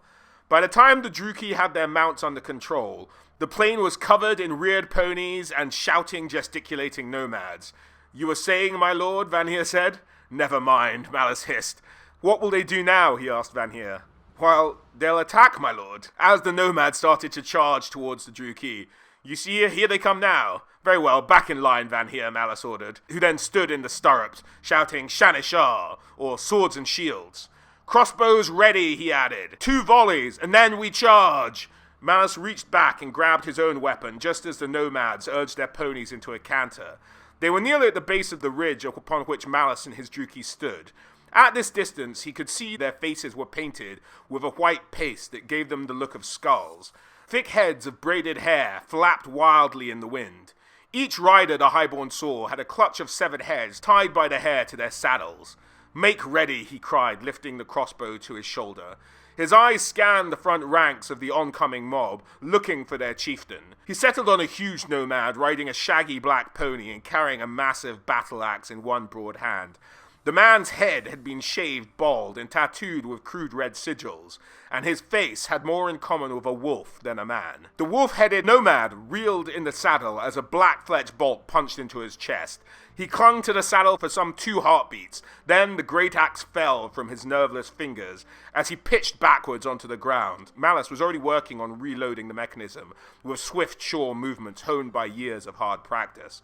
Half a dozen triedmen had fallen short from their saddle or been thrown from dying ponies and trampled by their fellows. The riders were halfway up the slope now, streamers of blood trailing from their axes. Malus's crossbow clicked into firing position, and he chose another target. "Ready," he cried, hearing answering yells from his men. Malus picked a rider at random who was hefting a short throwing spear. "Fire!" The crossbow thumped, and the bolt took the man in the throat, punching cleanly through and severing his spine. There was a bloom of red around the nomad's skull as he toppled bonelessly to the earth. Malus hooked the crossbow onto the saddle and drew his sword. The humans were almost upon them, blades rasped from their scabbards along the Druki line. "Charge!" The Cold Ones leapt forward with a frenzied roar. For a moment, it was all Malus could do to stay in the saddle.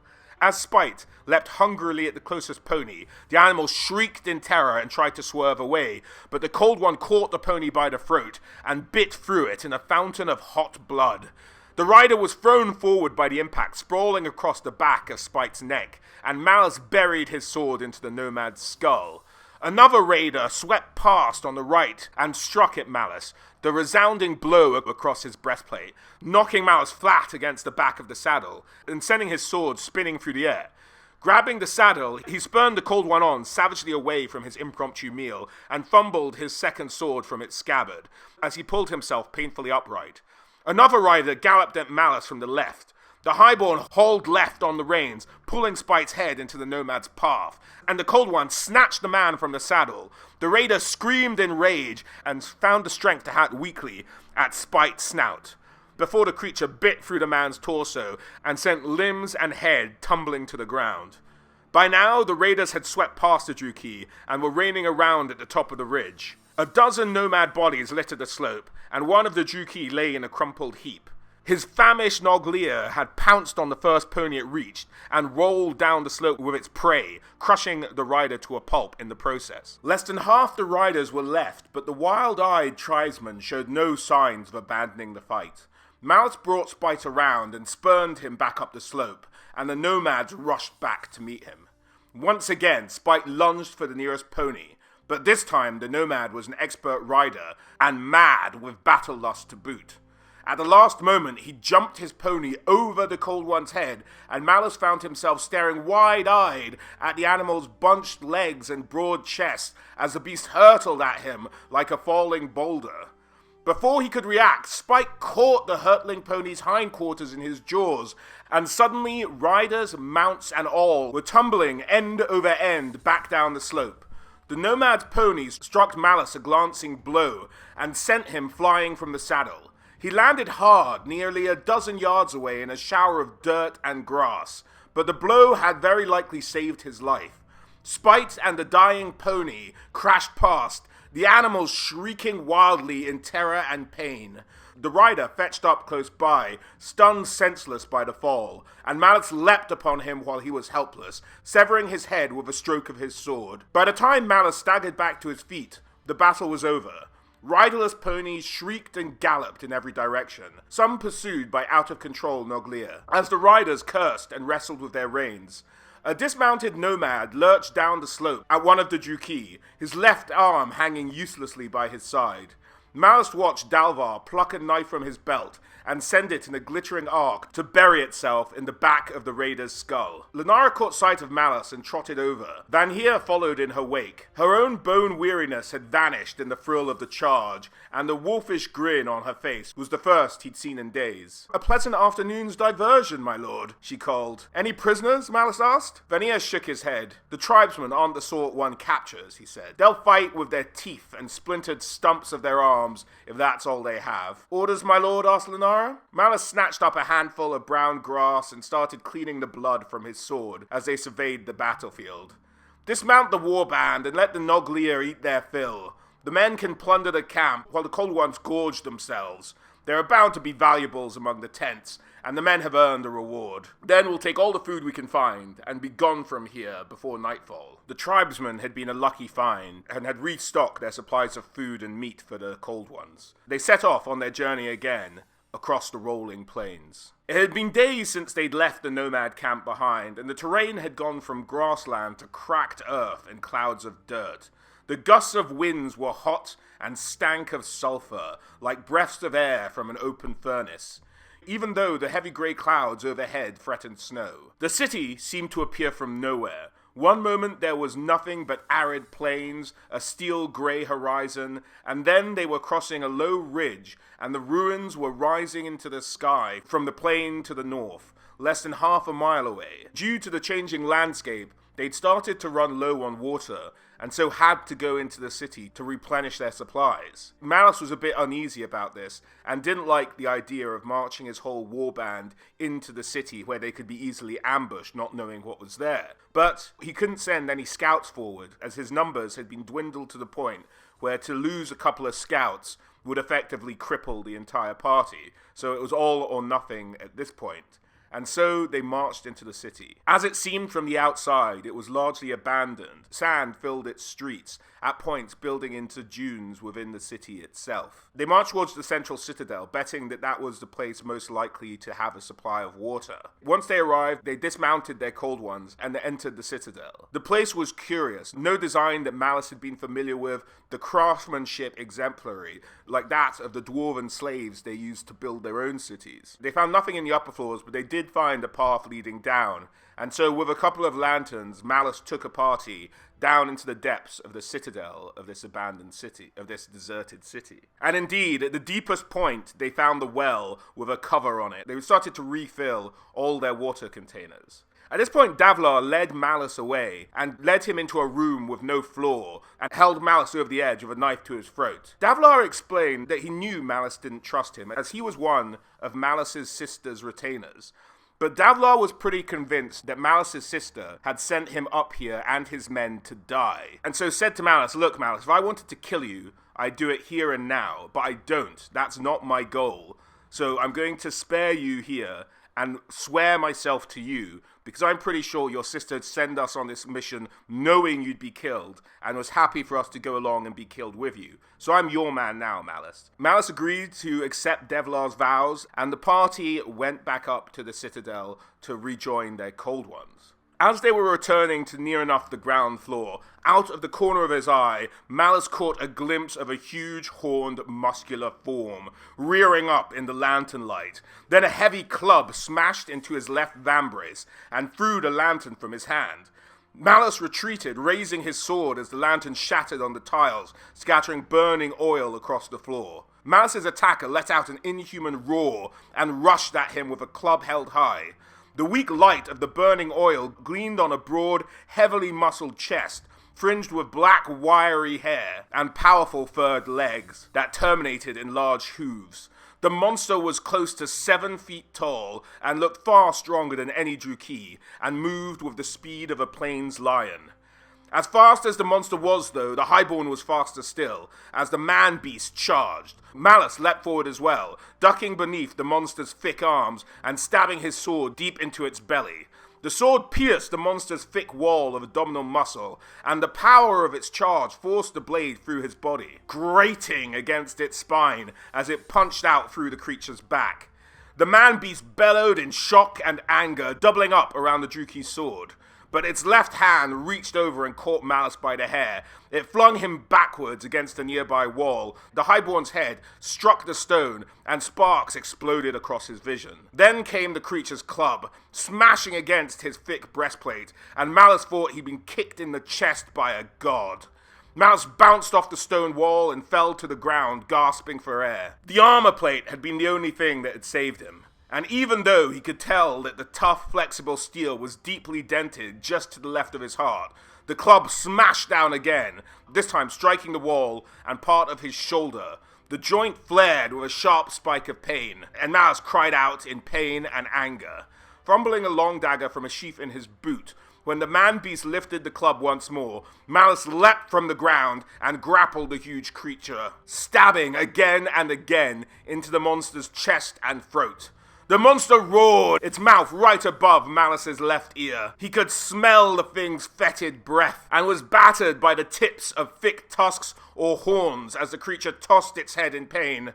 Hot, bitter blood washed down the monster's chest, and its bellows turned to a choking rattle. Once again, the monster's broad, calloused hand grasped Malus by the hair and neck, and tried to pull him free. But the Highborn snarled in pain and held on, driving the knife again and again into the man-beast's body. The heavy club tumbled to the floor, but the Highborn's triumph was short-lived, as the beast smashed his right fist into the side of Malus's head. Once, twice, and then a third time that sent him sprawling across the floor. Stunned and disorientated, Malus scrambled to regain his feet. There were shouts and screams echoing in the empty room, and the beast seemed to be everywhere. A fur-covered figure crashed into him, bearing him down, and the Highborn sank his teeth into the thing's torn and bloody throat before he realized it was its death throes. A moment later, the man-beast died, and Malus rolled the creature off himself. His sword was still buried to the hilt in its abdomen. The ambush was as brief as it was brutal. As Malus recovered his senses, he saw another monster topple onto the still burning oil, but the dagger protruding from the creature's eye spared the beast the agony of burning alive.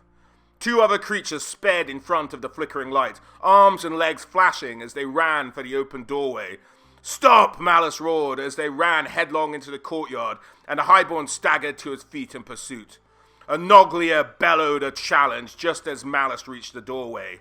The beastmen, for there was no better term to describe them, stood frozen in place just a few feet from the doors, as 7 Cold Ones stalked their way. The Cold Ones were fanning out into a rough semicircle to surround and pin their prey against the wall of the tower. "Stand," Malus commanded them, his voice crackling with authority. All 7 of the war beasts paused, their training briefly overcoming instinct. The beastmen turned to the sound of his voice and fell to their knees, bleating words in a language Malus had never heard before. Van Heer came up to join Malus at his side. "What are they?" Malus asked, pointing at the 2 creatures. The retainer shrugged. "Beastmen?" As the Highborn's expression paled with rage. Van Heer quickly added, "The Otari say they live in loose tribes in the farther reaches of the Waste, where the mystical energies warp their bodies into blasphemous shapes. They sometimes raid our watchtowers along the frontier, but the Shades slay any trespassers in the hills." "Can you speak their language?" Malus asked. "Certainly not, my lord," Van Heer replied, offended by the very idea. "I don't think the Otari, or the Shades as we know them, even understand them." "Then they aren't of much use to me besides sport, really, are they?" said Malus. "Why do you suppose they are here?" "I'm a knight of the Hag, my lord, not some damned oracle," Van Heer said, sick of being posed all these questions. "If I had to guess, I would suppose they were fugitives of some kind. The beasts typically travel in bands of hundreds strong. For one reason or another, these are far away from their littermates." "They're from further north," Malus said ponderously. Van Heer nodded. Further north than here, at least. The Highborn eyed the beastman speculatively, then strode quickly over to Spite's side. He fumbled through his saddlebag and produced the skull relic. Malus returned to the two creatures and showed the relic to them both. "Kul Hadar?" he asked them. One of the beastmen let out a cry of surprise. "Hadar! Hadar!" grunted, pointing at the skull, then gobbled out a long string of gibberish. Malus smiled. "That's better." He turned to his men.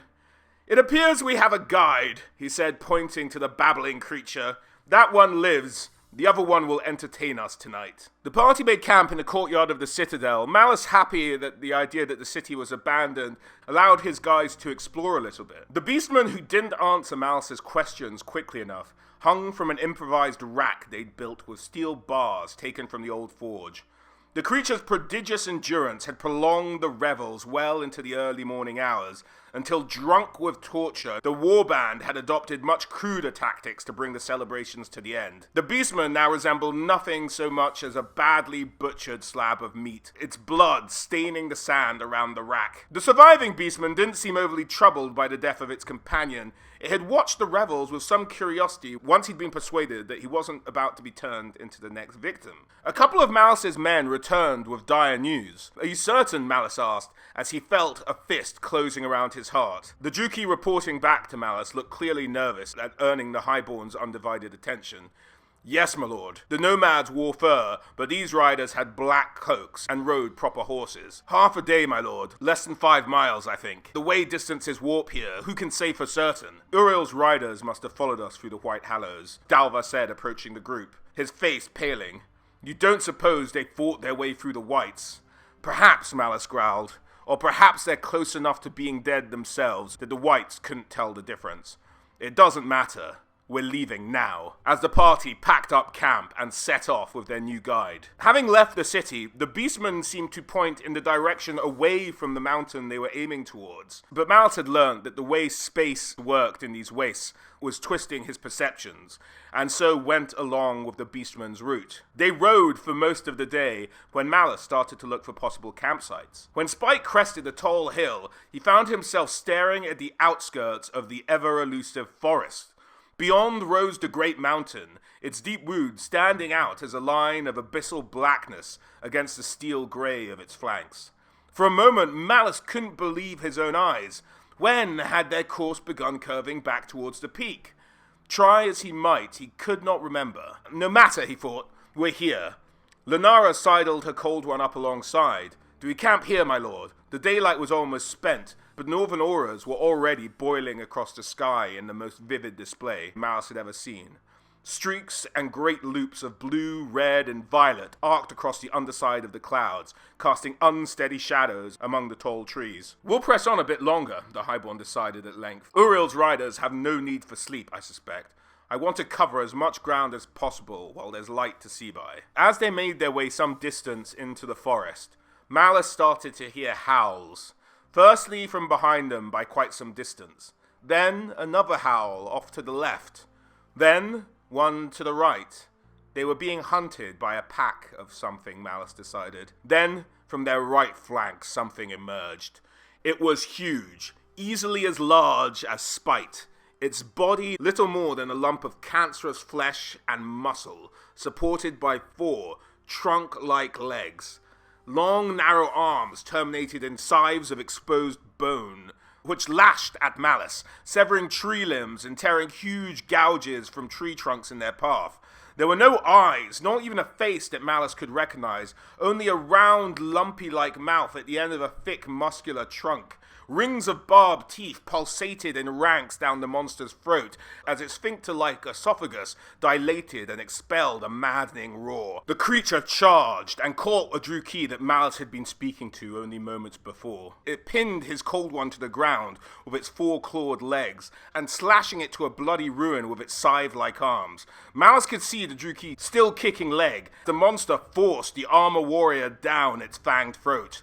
With a furious cry, Malus spurred Spite harder, directly at the hideous monster. I can play that game as well, he thought. At the last moment, he hauled on the reins and cried, "Up!" Spite leapt onto the monster, talon feet slashing and scrambling for purchase. The monster seemed to distend beneath the Cold One's weight, flattening out as though it possessed no skeleton at all. Ichor sprayed from the grotesque wounds as the Noglia's thick talons ripped away goblets of putrid flesh. But it was like clawing apart a midden heap. Malus slashed with his sword, his gorge rising at the stench of rot in the air, and the creature howled and gobbled with rage, slashing wildly with its arms. Finally, Spite's talons gained purchase, and the Cold One leapt over the monster, just as its packmate came lumbering up from behind. Malus sped along up the path, daring only a single backward glance to see the mortally wounded monster pushed aside by its packmate so that it could continue the chase. Malus and his party were on the run now from this pack of howling monstrosities, trying to break out of the trap they had clearly set for them. As they ran through the forest, however, they encountered a huge pack of beastmen. Obviously, these creatures had been sent out like hunting wolves to search out ahead of time. Malus had to turn away.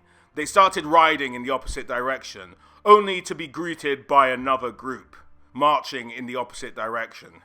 Malus was running out of options as the party turned to flee once more. Then there were noises of battle behind them. Malus turned. The beastmen were fighting each other.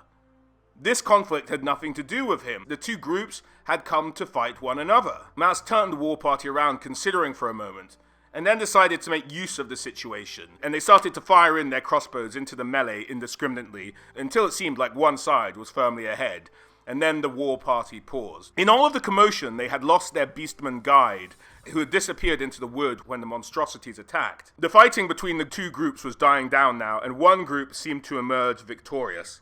But they weren't charging at Malus or his other Cold One. A small party of them began to walk slowly towards the Druki. It seemed these creatures wanted to talk. Malus, in a show of faith, dismounted his Cold Ones and walked towards the beasts. A huge beastman with an enormous walking stick approached and spoke in perfect Druki. "I hear you are looking for Kal Hadar," as their guide emerged from behind this enormous beastman. As the beastman started to point frantically at his larger companion. "Well, I am Kal Hadar." Malus's mind raced at the thought that this beastman was the thing he had been looking for, and that Kal Hadar was not a place at all. The leader of this beastman group invited them back to his camp, and then they would discuss what had brought Malus all the way to the Chaos Wastes. Once they reached the beastman camp, they started to settle in. None of the Druki were particularly happy of being surrounded by these creatures, but Malus wasn't going to give up on his quest now. He'd finally made some headroads. And after a number of hours, he was summoned to the beastman's side. "I have been the Kulfi shaman lord of my herd for many years, Druki. I took this mountain for my own and studied the temple when other lords took their heads to pillage the soft kingdoms of men. I know the way past the gate of infinity, and the skull of Erinish is the key. Long have I searched the wastes for it, making pacts with many dark powers for clues of its whereabouts. At last I learned of its resting place in an ancient city, but when I reached the ruins, a band of Druki had got there before me and spirited the relic away."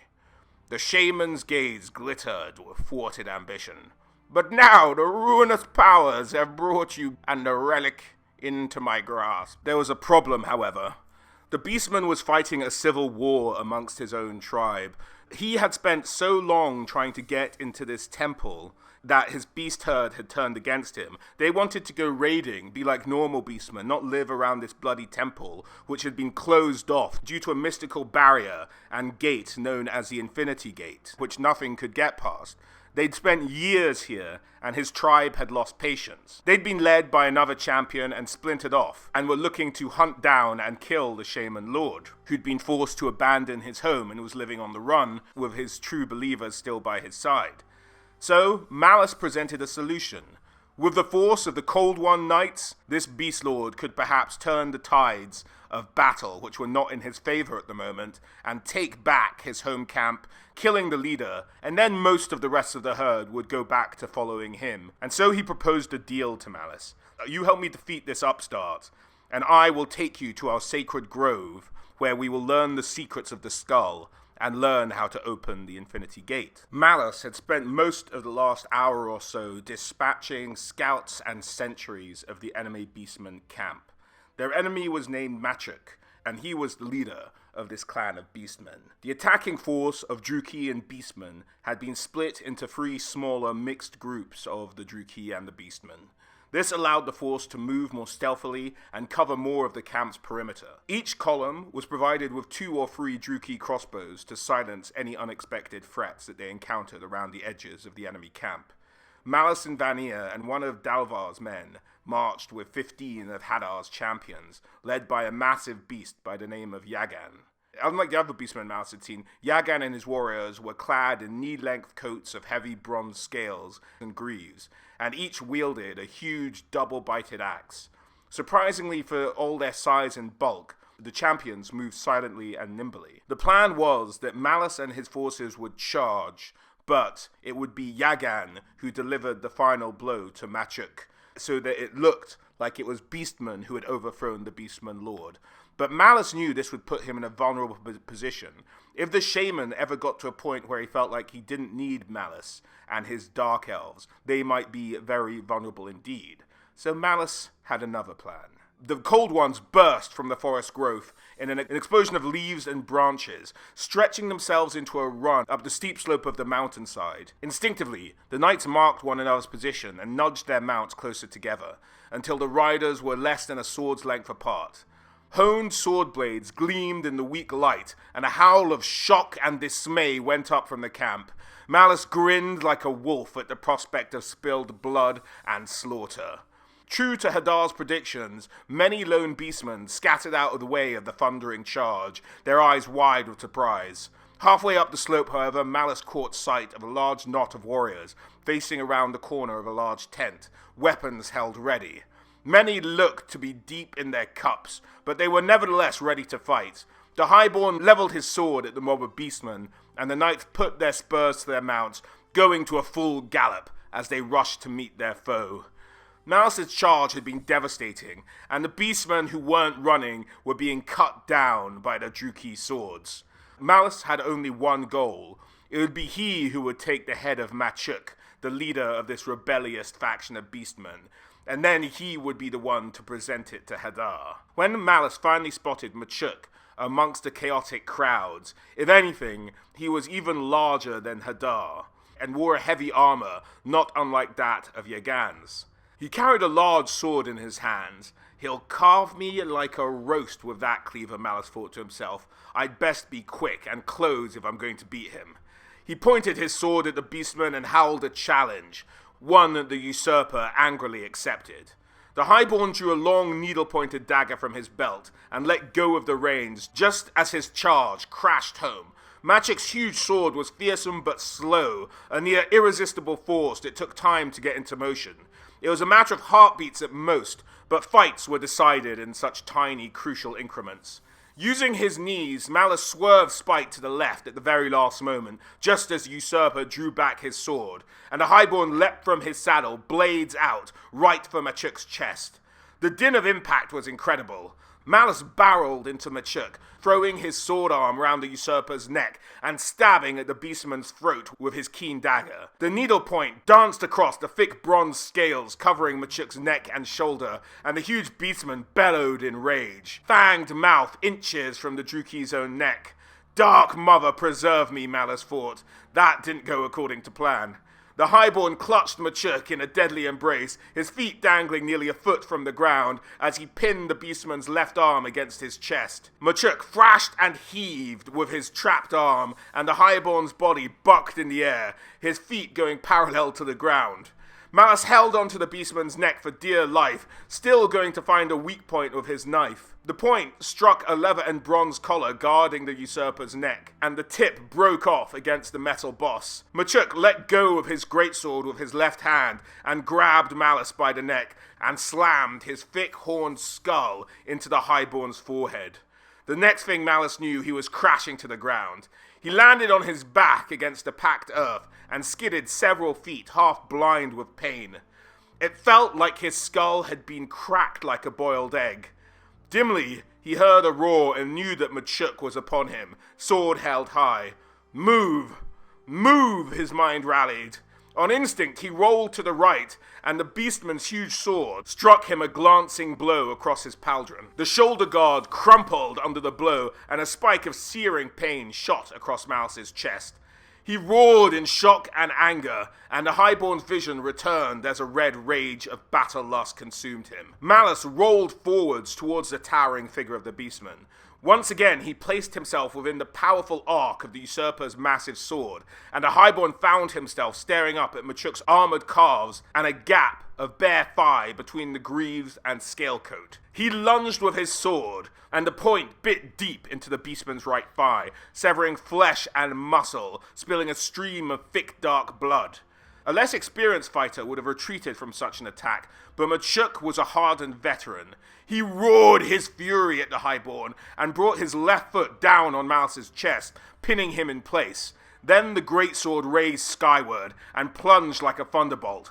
The only thing that saved Malus was that he was so much smaller than the beastman and presented a poor target in his current position. Machuk struck at Malus's waist, and at the last moment the Juki rolled as far onto his hip as he could. Fully a third of the sword buried itself into the ground, but the blade struck the articulated steel plates covering his hip and bit through them. The blade's edge felt like ice beneath his skin. Then the sensation was lost in the shock of the blow and a hot surge of blood and pain. Malus snarled like a maddened beast, dropped his sword, and scrambled for the pommel of the knife jutting from his right boot. With a convulsive heave, he bent far enough forward to snag the small knife and pull it free. As Machuk brought his sword up for another devastating blow, Malus drove the dagger into the back of the beastman's left knee, sawing the blade left and right through the cable-like hamstring. Machuk screamed in fury and toppled onto Malus, his left knee smashed into the highborn's face. Blood spurted from the Juki's nose and lips, and for a moment he knew nothing but the ringing in his head and a world of red-shot darkness. The beastman's knee was still in his face, and the highborn blindly stabbed upwards with the small knife, plunging it again and again into Machuk's groin. The beastman screamed, now a tormented wail of agony, and fell forward, taking his weight off of Malus. The highborn rolled away, blinking in an attempt to restore his vision. When his sight cleared a moment later, there were two of Machuk's champions standing over him as they tried to reach their stricken lord. One bent down and grabbed a fistful of Malus's hair, pulling his head back and exposing his neck as he raised a ponderous axe one-handed. Suddenly there was a flash of light, and a dagger sprouted from the beastman's eye. The champion froze, his expression one of mild surprise. Then he toppled to the side. Malus had been saved by one of his party. The second champion had pushed past the first and was trying to help Machuk to his feet. Malus snarled in rage and lurched up. His left hip blazed in pain, and his leg collapsed beneath him, causing him to fall heavily against the beastman. Before the champion could react, Malus drove his small knife into the beastman's exposed neck, sawing forward to sever thick veins in a torrent of hot, bright blood. The champion let out a choking gasp and fell to one side. Malus threw himself onto Machuk's back. The usurper's wounds were mortal. Arterial blood pumped steadily from the cut to his thigh, and a huge pool of blood and fluids spread from the stab wounds in his groin. Still, Machuk was struggling to regain his feet, his thick arms trembling with the effort. He didn't seem to notice the highborn's extra weight at all, and Malus caught sight of Machuk's sword off to the side and snagged its pommel with his fingertips. He pulled the blade to him and raised its ponderous weight above his head. Well fought, Machuk. He croaked through his swollen lips and brought the sword down with all his remaining strength. The heavy blade cut into the side of Machuk's neck and buried itself in his spine. The usurper gave a gasp from compressed lungs and collapsed, face first, into the blood-soaked ground. With a savage cry, Malus pulled the sword free and struck once again, and Machuk's bloody head rolled across the grass. There was a roar of fury from further down the slope. Yagan and his men had arrived, and the champion glared at Malus with undisguised rage. The highborn gave the champion a blooded, bestial smile. Too late, Yagan, he thought. Too late. He tangled his fingers with a tuft from atop Machuk's forehead, and lifted the dripping trophy high. "Glory to the Dark Mother and the Hag," Malus cried, and heard his companions take up the shout in the melee around him. A cry of despair went up from the surviving champions of the Beastmen as they realized their leader was dead. Malus sensed rather than saw their ranks waver, and then a booming voice echoed across the field. Kal Hadur had appeared, striding up the slope with his staff held high. The Highborn couldn't understand a word of what the creature was saying, but the intent was clear. The king is dead. Long live the king. Hadar addressed the gathered masses for a little bit longer, and, managed to quell most sort of rebellion and outsight, and it was very clear that he was now in charge. He was pretty pissed at Malus for killing Machuk by himself and not letting his champion Yagan do it, but it didn't result in any kind of violence towards Malus. So Malus, thinking that Hadar would need some time to put his troops together, get everyone sorted out, reorganize his herd, and allow Malus some time to recover, sort of came up and said, "How much time do you need before we go up to the Sacred Grove and we unlock the secrets of the skull?" And much to Malus's surprise, Hadar bared his teeth and barked in a guttural laugh. "All that needs saying has been said, Druki. The herd belongs to me now, and the moment I have waited for is at hand. We will not linger a moment longer, Lord Malus. No, the time is now. We will go into the Sacred Grove and attain the key to the Gate of Infinity." Malus was taken off balance by this. He was hurt, and should the Beastmen make a move against him now, there was probably very little he could do about it. But he wasn't going to back down now that he was so close to his goal. As Malus and his party walked up towards the cave entrance of the Sacred Grove, Malus began talking to Hadar and asked him about what exactly lay beyond the Infinity Gate. "Yes, the Temple of Tz'arkan lies there. A road of skull winds through the valley, and at the end lies the Gate of Infinity. Beyond the gate, in a space not entirely of our own, lies a great temple." Malus stifled a groan.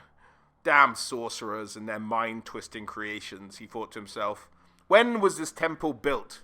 "A millennia ago," Hagar grunted, "during the days when your people fought the children of the ruinous powers, or possibly even before. 5 great sorcerers, mighty servants of the dark gods, conspired to build a great power into their service. They plotted and schemed for more than 100 years, so the story goes. And in the end, they bound the power behind the walls of the great temple and bent it to their will. With it, they became conquerors, cutting a great swathe across the war-torn world. Over time, however, fortune deserted each sorcerer in turn. They were betrayed by their companions or their own lieutenants, or grew overconfident and were bested on the battlefield. One by one, they were destroyed. But the power in the Dark Temple remained. When the last sorcerer fell, the Temple of Tz'arkan was forgotten, its secrets guarded by the most terrible of magical wards. Hadar glanced at Malus and once again offered him a cruel, fanged smile. "Until now." Malus was told to leave his troops and Cold One at the entrance to the Sacred Grove, as they were not allowed to enter, and in fact, no one outside of their species had ever seen the place. And so Malus was the first to be allowed to come in. Malus made his way into the grove, which was populated by a number of sort of magical and shifting and moving trees. Within the Sacred Grove, there was a circle lined with stones, and had a stone floor made of slate tiles, its center stained from years of spilled blood. Long lines of runes ran the length of each of the stones that laid around it, and Malus sensed that Hadar's herd was not the first to claim this cleft and its power for their own. As they continued to talk, Hadar explained that these stones that Malus saw around the place, and not just in the circle, were actually magic of origin, and their power alone would have allowed him to conquer vast swathes of the known world with a huge beastman herd, the like of which had never been seen. But he had been patient, for he knew even a greater power was waiting for him within the temple. As they waited, a group of robed beastmen came out of an alcove further away, and stood around the circle. "What do we do now?" Malus asked. Hadar glanced sidelong at him with a flash of annoyance in his dark eyes.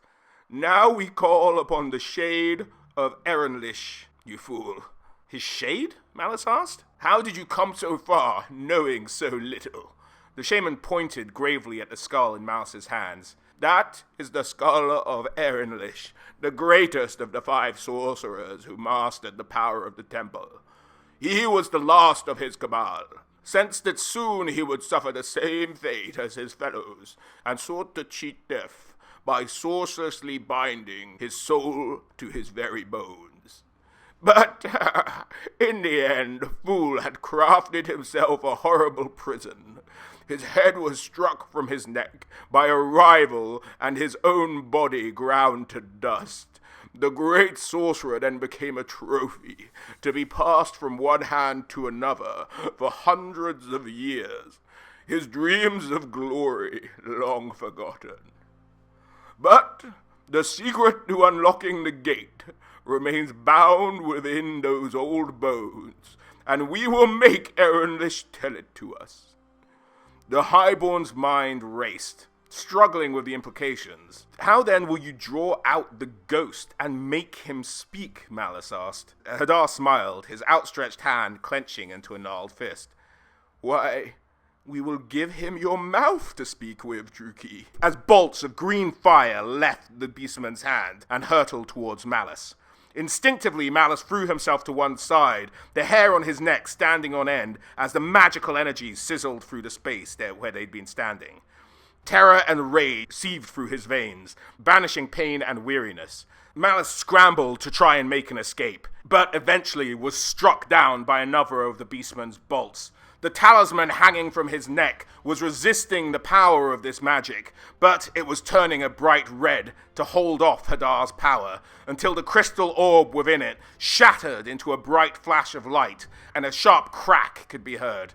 Malus was hurled off his feet, tumbling a long way down the steep slope, before sliding to a stop, and briefly losing consciousness. When Malus awoke, he hung within the circle of stones, bound aloft by hissing loops of sorcerous fire. The energies held him immobile, and suffused his body with a dull agony. His every muscle was tense, as if unconsciously fighting the forces working on it. His throat was no longer swollen. He'd been arranged so that the skull of Ehrenlich rested in the palms of his hands, clasped together at his waist. His head was forced slightly back, giving him a glimpse of the sky. He could sense the robed priest forming a circle around him, murmuring a chant in low guttural tones. The skull quivered in Malus's grasp. Though he couldn't see the relic, he could sense that it was beginning to glow with a light of its own, as a shaman called the ghost of the sorcerer forth. The relic grew warm in Malus's hands. There was a buzzing in the air like an angry swarm of bees. Was it a physical sound, or a vibration trembling along his bones? Suddenly, there was a jolt that shook his entire body, then another. A burning, tingling energy seemed to press against his belly and try to push its way inside him. The shaman was forcing the spirit of Ehrenlich into the body. It was similar to the sensation he'd felt in the White Hallows, only slower and more purposeful, like a dagger sinking inch by inch into his flesh. He gritted his teeth in rage and mustered his will against this unwanted invasion, but he was powerless to stop the inexorable violation of his body. The spirit soaked into him on a tide of madness and hate. Visions filled the Highborn's mind, visions of otherworldly planes that clawed at his sanity and froze his soul. His heart writhed with worms as his veins filled with corruption. The sorcerer leaked inexorably into his skull, twisting and writhing like a serpent probing into the dark recesses where all his secrets lay. Then Hadar shouted a command, and Ehrenlich recoiled, as though struck by a physical blow. Words clawed their way through Malus's mouth, savage, hateful curses for the animal that dared to command a champion of the ruinous powers.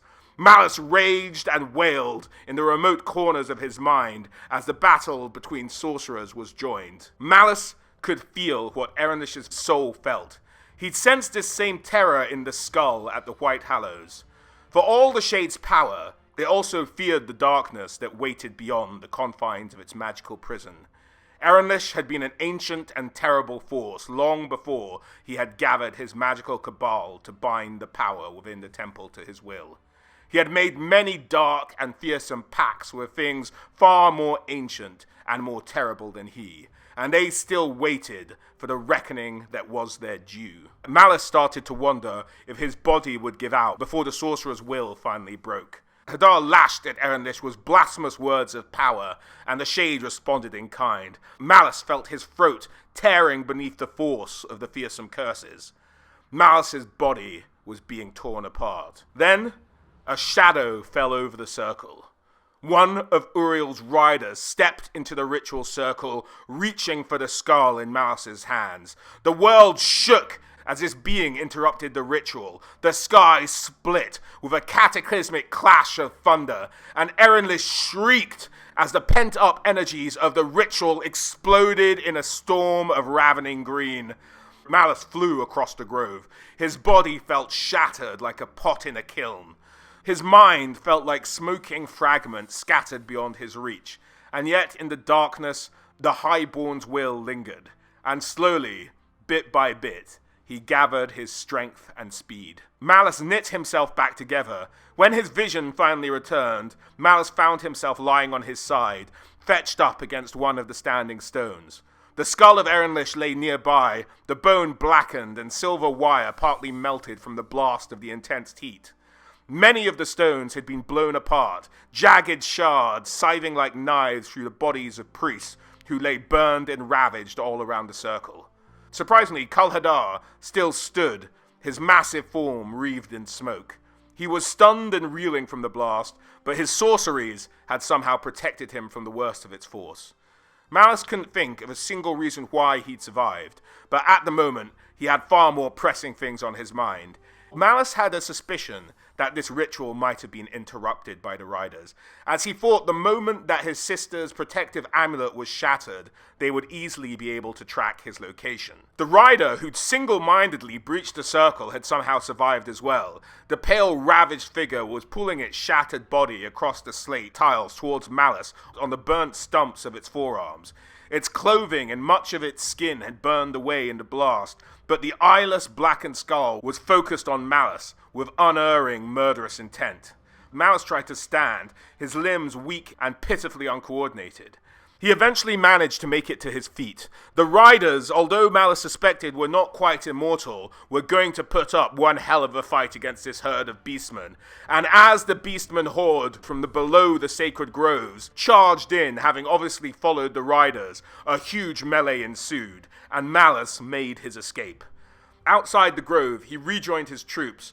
"My lord," Lenara cried, "what happened? We saw the riders. They swept past us as though we didn't exist and charged up the slope, with the whole herd baying at their tails." Her face went pale when she looked upon Malus's. "What did Hadar do to you?"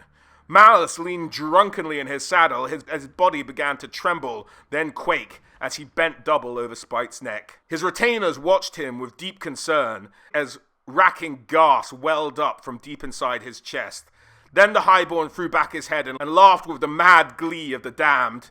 "Hadar has given me the key to the gate," Malus cried. "The great fool! He'd have been wiser to have cut my throat than give me a glimpse into Ernlish's soul." He dropped the skull into his saddlebag and grabbed up his reins. "Quickly now, we must ride for the valley while we can. Once Uriel's riders are finished, Hadar will come at us with everything he has." Just then, a howl from the beastmen charging back out the cave. They were probably much fewer in number than had entered, but at great cost. They had obviously dealt with the shades who had been pursuing Malus. Malus and his party rode like the wind. Malus came upon the road of skulls without warning. It was such a shock that even Spite had to take a moment to reorientate itself. The road leading up to the valley had been quarried from a pale stone. Each smooth surface had the carved relief of a skull on it. Some were animal skulls, others elf, still others were miniatures of beasts, such as dragons and manticores and chimera. There were thousands of them, stretching in an unmarred white trail through a tunnel of dark green and greys. No living thing grew up in the thin spaces between the stones. In fact, the lowest overhanging branches were all a uniform height, creating a tunnel-like effect. It was as if the sorcery that laid down the stones consumed any living thing that lingered too close to its surface. The party set off down this road to the Temple of Tz'arkan. As they charged towards the temple, they eventually came across the Infinity Gate. There was a group of beastmen standing in front of it, and Malus knew he couldn't do a headlong charge because they might actually run straight into the gate if they were going full belt.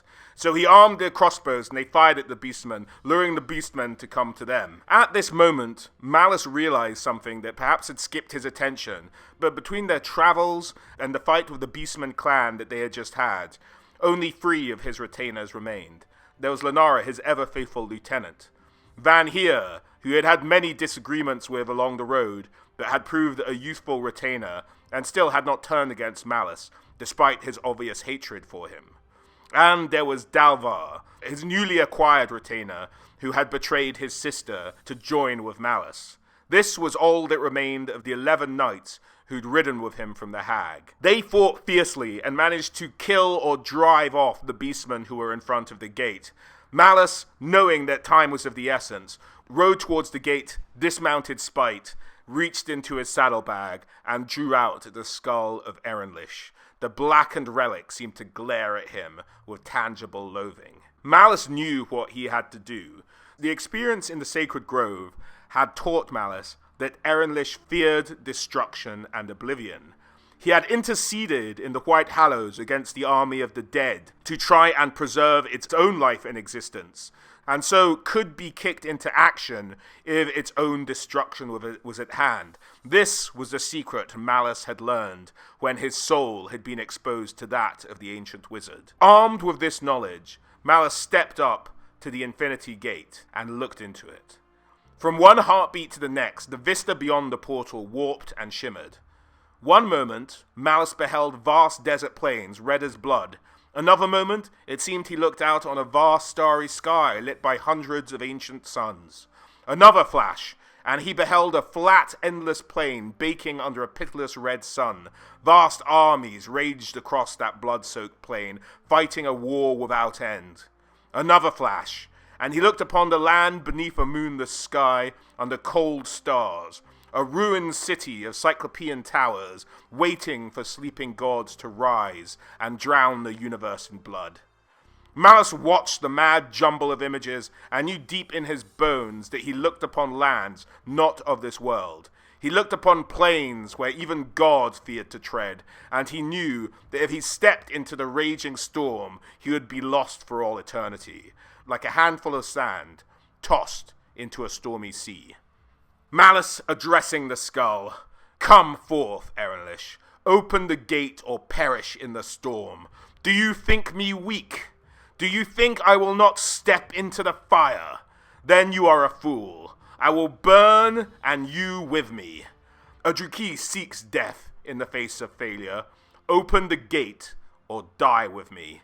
As he lifted the skull towards the gate, the back of it touched the raging energy beyond, and the black, empty eye sockets blazed to furious life.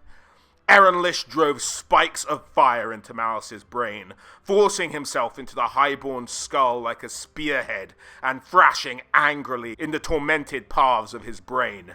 The highborn's body went taut, his head arced back as it had in the stone circle with Kalhadar. His mouth opened in a frozen scream, but jagged, blistering curses spewed forth instead. Malus felt Ehrenlich's spirit clench like a knotted fist inside his skull, and felt his body begin to bend backwards away from the otherworldly storm. "No!" he raged, grappling with Ehrenlich in a contest of terrible wills. "You think to master this body, foul spirit? Fool! You cannot master me! I am Malus of Hag Graef, and I bend to no one. Do as I command, sorcerer, or meet your doom." Then inch by painful inch, Malus's frame began to straighten up again. The stream of raging curses slurred into a wordless growl of determination as Malus forced himself to take a tiny half-step forward and pressing the skull deeper into the vortex. An agonizing shrieking filled the air. The storm penetrated the skull, lashing at Erenlich and by extension into Malus. The spirit of the sorcerer gibbered and wailed at the touch of the storm, and Malus's mind shrank from the impossible vistas that unfolded therein. Skies of liquid fire and seas of boiling skin, terrible creatures with bones of ice and eyes that had beheld the first night of the world. And beyond them, more terrible spirits still, ancient beings of incalculable wisdom and cruelty, who stirred from their meditation and gazed across the immense gulf of the storm. Then the words burst forth from Malus's bloody lips, buzzing, shrieking words of power and intent that tried to wake the arcane mechanism of the portal and hold the great storm at bay. The skull jerked into Highborn's hand, and he felt more than heard the crack that raced along the curve of the brain case. Molten silver was running in hot droplets down the wire mesh, propelled away from the storm and falling towards Malus, splashing in sizzling droplets against his breastplate. The Highborn dimly sensed the engines of the portal trying to awaken, but something was wrong. They had laid idle for too long, with no hand to tend to them, and now the paths that directed the Shade's power were spinning out of control.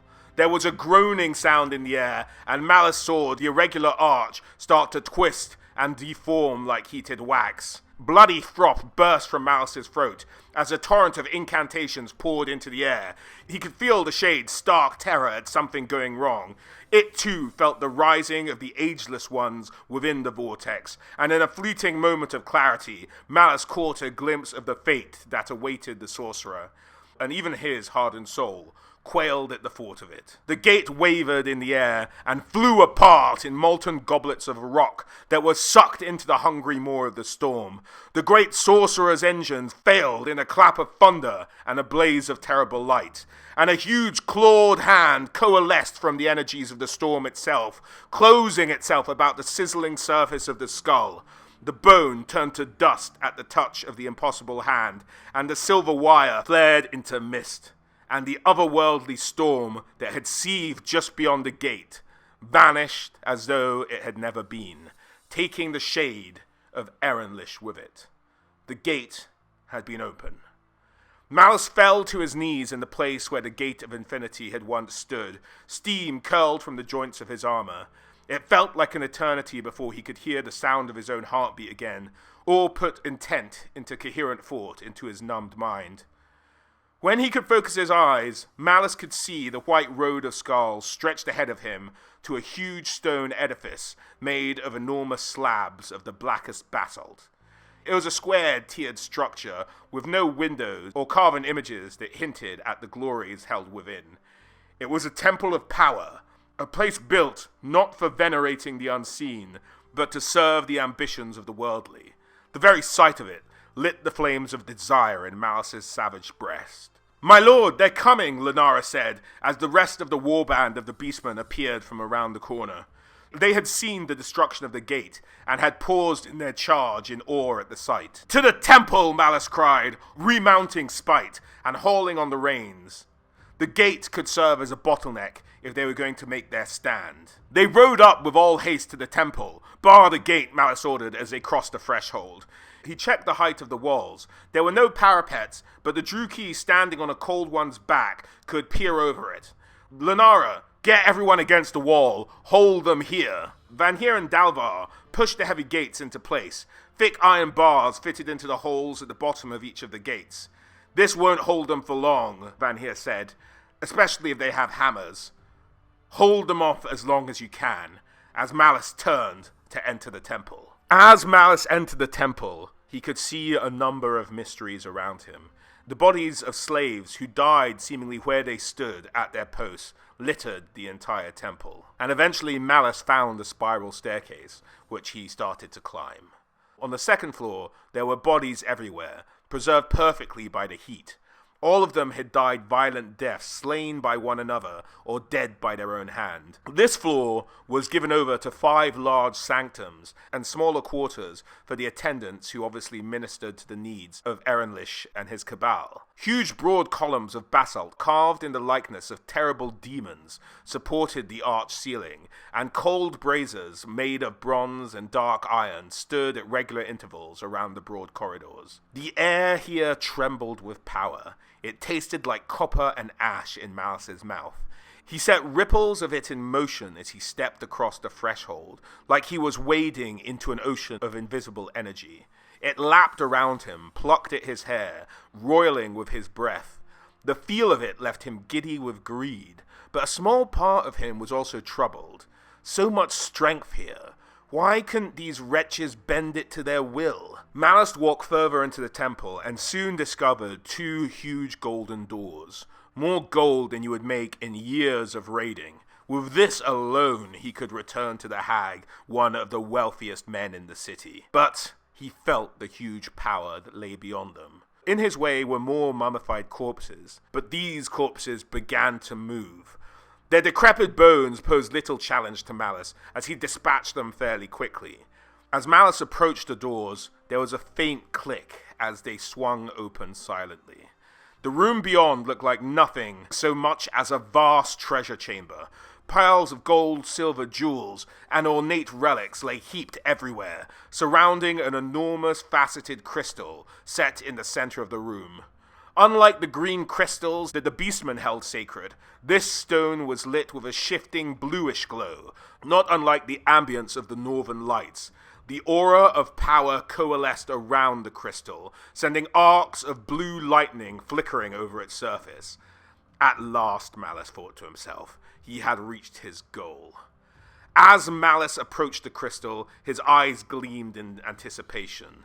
"You were so certain I would fail, sister. You had no idea with whom you were dealing." Malus laughed, gazing at the fabulous wealth that surrounded him. Gold enough to beggar Hag Graef, he thought, and it is only the beginning. His eyes alighted on a gold ring set on an oblong ruby, almost as long as his finger, in front of the enormous crystal. Malus plucked the ring from the pile of treasure, savoring its weight and the rich color of the gem. A ring of blood befitting a conqueror, he thought. The Dark Mother grant, this is only the first of the glories that will be mine. Malus slid the ring upon his finger. The instant it settled into place, the power that surrounded the crystal struck the highborn full in the chest.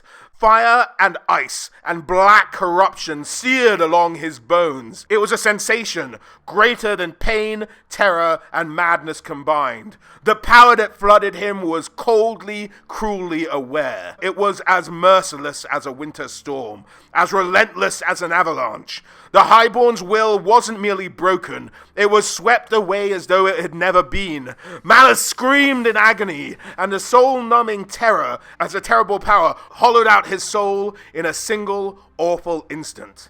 He fell to his knees, and only then became aware of the thunderous laughter echoing around his mind. Darkness threatened to overwhelm him. Then a voice, reverberating through his skull, whispered with all the intimacy of a lover, "It is you who are the fool, Malus Darkblade. For want of a bauble, you have become my willing slave." It wasn't the same as the experience with Erinlish. This was many, many times worse. The spirit that possessed him permeated flesh and bone, curling around his heart like a serpent, and leaving nothing but emptiness where his soul had once been. He raged against the spirit's icy touch, focusing all his will to force the presence from his body, but making no impression whatsoever. Fell laughter echoed through his mind. "Release me," Malus groaned. "Release you? But I've only just acquired you. Do you know how long I've waited for a servant like yourself?" With a roar, Malus hurled himself at the crystal. He tore his sword from its scabbard and rained blows upon the gleaming surface. Steel and crystal rang like the clashing of bells, and when he staggered back, his strength was spent. The faceted surface was unmarked. "That's a poor way to treat such a fine sword, Malus. If you keep that up, you'll ruin the edge." "What are you?" Malus cried, frantic with rage. "Compared to you, I am a god." As his callous chuckle reverberated through the room. "Your kind, with your rudimentary perceptions, would call me a demon. You could not pronounce my name. If you had 1,000 years to make the attempt, for all purposes, you can call me Tz'arkan. That will suffice." A demon! Malus staggered at the thought. A demon inside me! No! I will not allow it! The highborn fell to his knees and dragged his dagger from its sheath. He pressed the broken tip to his throat. "I am a slave to no one, be they demon or god. If you drive that blade home, mortal, you will not only die a slave, but you will remain a slave for all eternity," the demon said, its voice cold and grim. "You are lying. Strike then, and find out." The highborn's mind raged. Do it. He lies. Better to die than live like this, Malus thought to himself. But doubt nagged at him. What if this demon was telling the truth? What reason would it have to lie? With a bestial groan, Malus let the dagger fall to the floor. "You said I might remain a slave." "That's better," the demon said. "Clever little Druki. Yes, I would make a bargain with you. A trade. Your soul for my freedom.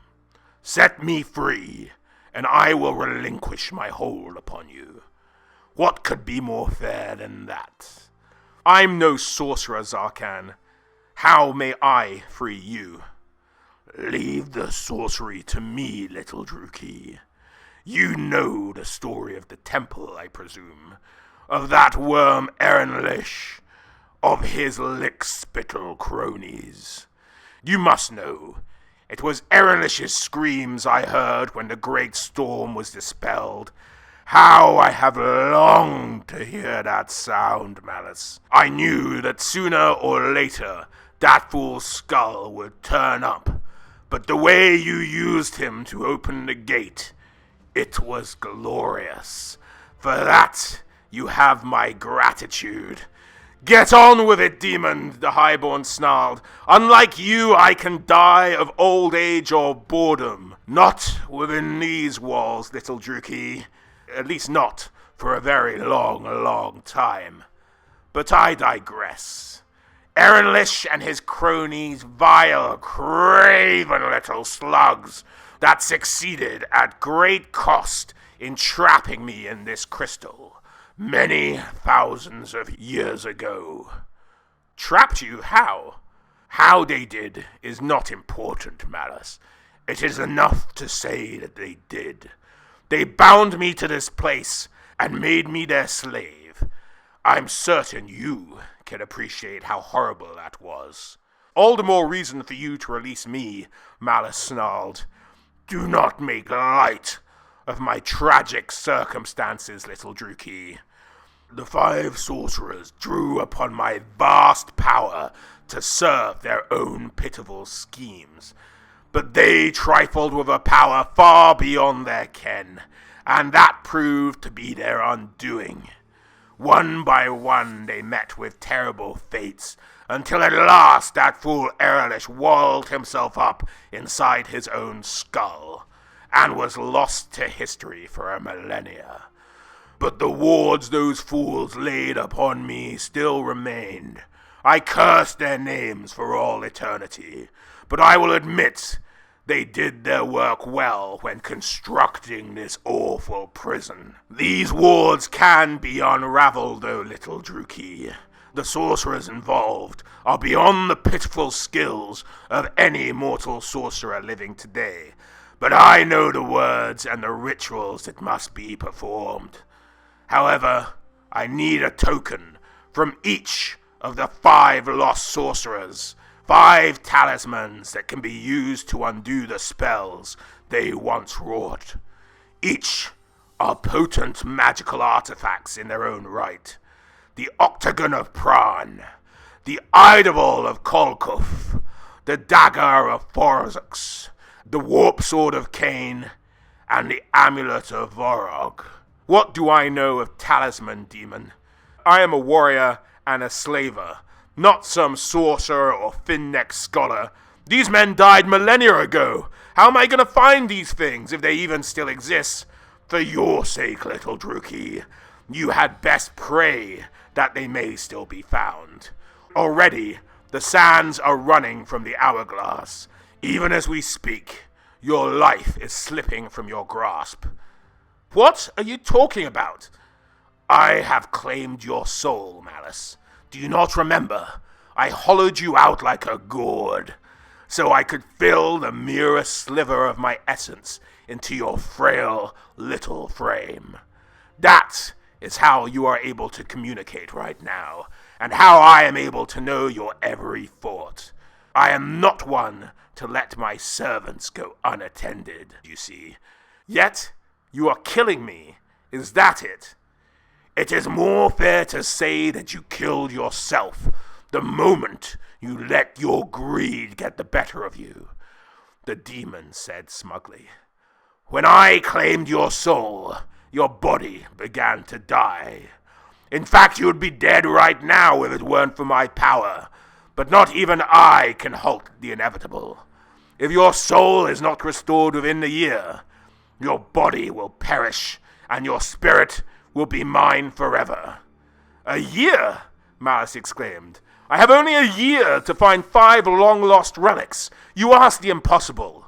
Perhaps, but there is no way to know until you try. And if you fail, well, I'm certain there will be others who will seek out the temple, especially now the Gate of Infinity is no more. Malus ground his teeth in frustration. Curse you, demon! All right, I will find your trinkets. Excellent. I knew you would come around sooner or later. And then you will free me? Not only will I set you free, you have my oath that I will never try to enslave you again. And just to show you that I have your best interests at heart, I can reveal to you that one of the talisman, the Octagon of Pran, is very close by. I can sense it, even in my confined state. Where is this trinket then? Malus asked. Upon the mountainside, the demon replied. The beastmen venerate it. At night, I can hear their braying chants calling out to the talisman for protection. Stupid creatures. Ironic that you may have to kill them to pry their talisman of protection from their grubby little paws. The demon sounded inordinately pleased at the prospect. Slowly and deliberately, Malus picked up his dagger and slid it back into its sheath. I'll do whatever I must, his willpower reasserting itself once more. In a year's time, I'll return here, and we will finish what we've begun. Indeed, Malus Darkblade, indeed we will. Do not call me that, Malus seethed. Why not? Am I mistaken somehow? Darkblades are flawed things, are they not? Step before the crystal, Malus. There is something you must see. As Malus approached the crystal. Good. Now look closely. The blue glow faded, revealing a crystal facet that gleamed like polished silver. It was like looking into a mirror, and Malus saw what he had become. His skin had turned pale as chalk. Distended black veins ran along the back of his hands that bore the ruby ring, disappearing beneath the wrist of his vambrace. They seemed to pulse with a steady flow of corruption. His eyes were orbs of purest jet black. Gaze upon what you have become. A man with no soul, bound in service to a demon. And you say you are not a flawed thing, Malus Darkblade. The demon's laughter pealed like thunder as Malus fled from his prison. Malus was running from the room, slipping in the dust of the dissolved mummies as he plunged down the ramp to the apartments of the doomed sorcerers. The bodies of the acolytes mocked him with their slack jaws wide and staring eye sockets. They seemed to reach out to him as he passed, offering their knives or hanging ropes. They offered him the charity of the damned. As he passed the statues of the ruinous gods, they seemed to laugh mockingly at him. Malus had become a slave. How could he live with this shame? What pitiful existence awaited him? How could he have been so foolish? Malus burst from the temple and stumbled into the cold light of day, and beheld the carnage at the temple gates. The beastmen had made a hole with their heavy two-handed hammers, and dozens of corpses lay in mounds just beyond the breach. 2 of the 4 Nolgir lay dead, their bodies pierced and rent by the blows of sword and axe. A third trembled and bled from mortal wounds that were slowly stealing away its life. Only Spite survived. Leaner and quicker than his fellows, he nevertheless bore a score of wounds across his armored hide. Malus's 3 retainers stalked amid the battlefield like carrion crows, their black armor splashed and streaked with the blood of their enemies. They had cast aside their empty crossbows long ago, and held red dripping blades in their hands. They worked with the dispassionate skills of butchers, walking among the corpses and dispatching any wounded that they had found. There was no telling how many assaults they had already fought off. They were so intent on their business that they didn't even notice Malus until he was almost upon them. It was Lenara who saw him first. She was covered in gore, her hair matted, and her face painted crimson like one of Cain's murderous brides. There were scores of dents and creases in her armor, and she held a battered sword in each hand. Her expression was a mask of fatigue. "You've come none too soon, my lord," she began. "They've tried to rush us 3 times now, and only just retreated. Between us and the Cold Ones, we've killed almost 80 of..." The words died in her throat as Lenara registered the change in her lord's face. Her eyes met his, and they widened in horror. "My lord, what?" Malus howled like a wounded beast, and buried his sword in Lenara's skull. Valnar and Danhir saw the blow and cried out in horror and dismay. The Highborn leapt at them, even as Lenara's body was falling to the ground. Nagaira's man moved to the left, his hand drawing back and snapping forward in a blur of motion. Without thinking, Malus swept his blade around and knocked the thrown dagger aside. He rushed at the rogue, snapping a blow at his head that Davlar blocked with the long knife in his left hand. The rogue's hand drew another long fighting knife and lunged in, stabbing for one of the joints in the Highborn's articulated breastplate. Malus caught Davlar's wrist in his left hand and punched the retainer across the face with the pommel of his sword. Stunned, Davlar stabbed at his throat, but the thrust went a little wide, scoring a jagged cut along the line of Malus's jaw. The Highborn snarled and thrust the point of his sword into the rogue's left armpit, where the armor afforded no protection. The point caught on the joint of the arm. Davlar stiffened, his face going white with pain, and Malus leaned against the blade, grating against the gristle and bone, and sinking slowly, deeper into the Druki's chest. Davlar shrieked and spasmed violently, trying to pull away, but Malus still held his other wrist in a death grip, keeping him in place. The rogue stabbed wildly at him with his dagger, but Malus' outstretched sword arm was in the way. The point of the retainer's dagger gouged deeply at Malus' cheek, temple, ear, and throat, but none could dig deep enough to kill. With every blow, every blossom of pain, Malus only pushed harder on his own blade. The point grated free of the joint and pushed past the ribs, sliced through muscle, lung, and heart. Davlar let out a strangled gasp, retched a torrent of blood, and fell to the earth. Then Malus turned to face Vanir. He found the retainer waiting for him several yards away. "I want to look you in the eye when I kill you," Vanir said, showing his pointed teeth. "I had much grander plans for your destruction, Darkblade, wondrous creations that would have taken years to end your miserable life. If I am to be denied those glories, I at least want to see the life flee from your pitiful eyes." Malus hurled himself at the Highborn knight, raining a flurry of blows at his head, shoulders, and neck. Vanir moved like a viper, blocking each blow with the skill of an expert duelist. The dagger in his left hand rapped a staccato drumbeat against Malus's breastplate, vambrance, and thigh, probing for weak spots in the armor. And when the Highborn drew back for another combination of blows, Van Heer's sword flicked out and laid a long cut across Malus's neck, narrowly missing the artery.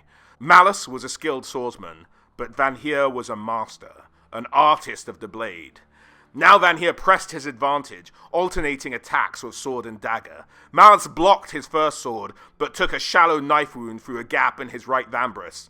He swept aside a lightning thrust, and then he flung himself onto the knight, sinking his white teeth into Van Heer's throat. Van Heer screamed and writhed, smashing the pommel of his sword into the side of Malus's head. But the Highborn would not be shaken off so easily. He bit deeply, tasting a rush of coppery blood, then wrenched his head to one side and tore out the side of the knight's throat. Van Heer fell back, clapping his hands to the torrent of blood spilling from his ravaged neck.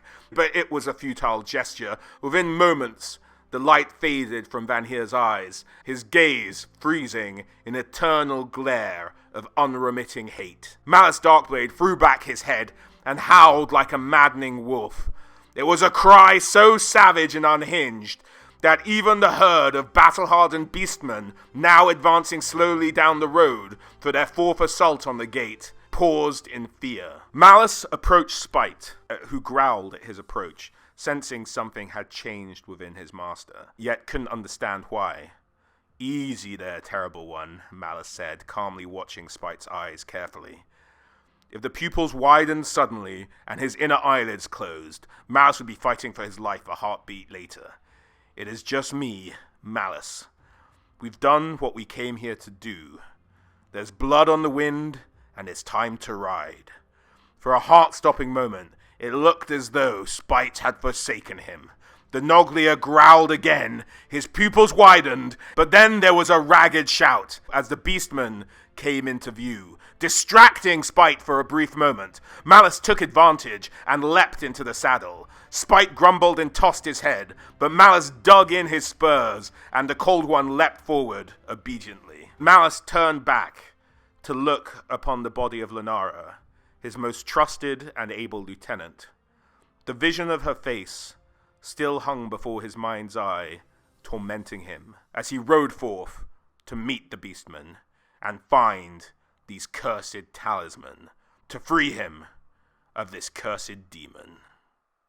And ladies and gentlemen, we are going to end part 2 there. Malus, a slave to a demon, will seek out these artifacts in the next part. To give you all an idea of timeline, we're probably looking at, I'm going to give it a little while, because this one, I'm not going to lie, took a bit out of me. But we're going to give it till about late January, probably, early February. In the meantime, happy holidays and a happy new year to all of you out there. I will be producing videos in the meantime, of course. But as always, guys, I hope you enjoyed it, and I hope to catch you all on the next one. All right, guys, bye.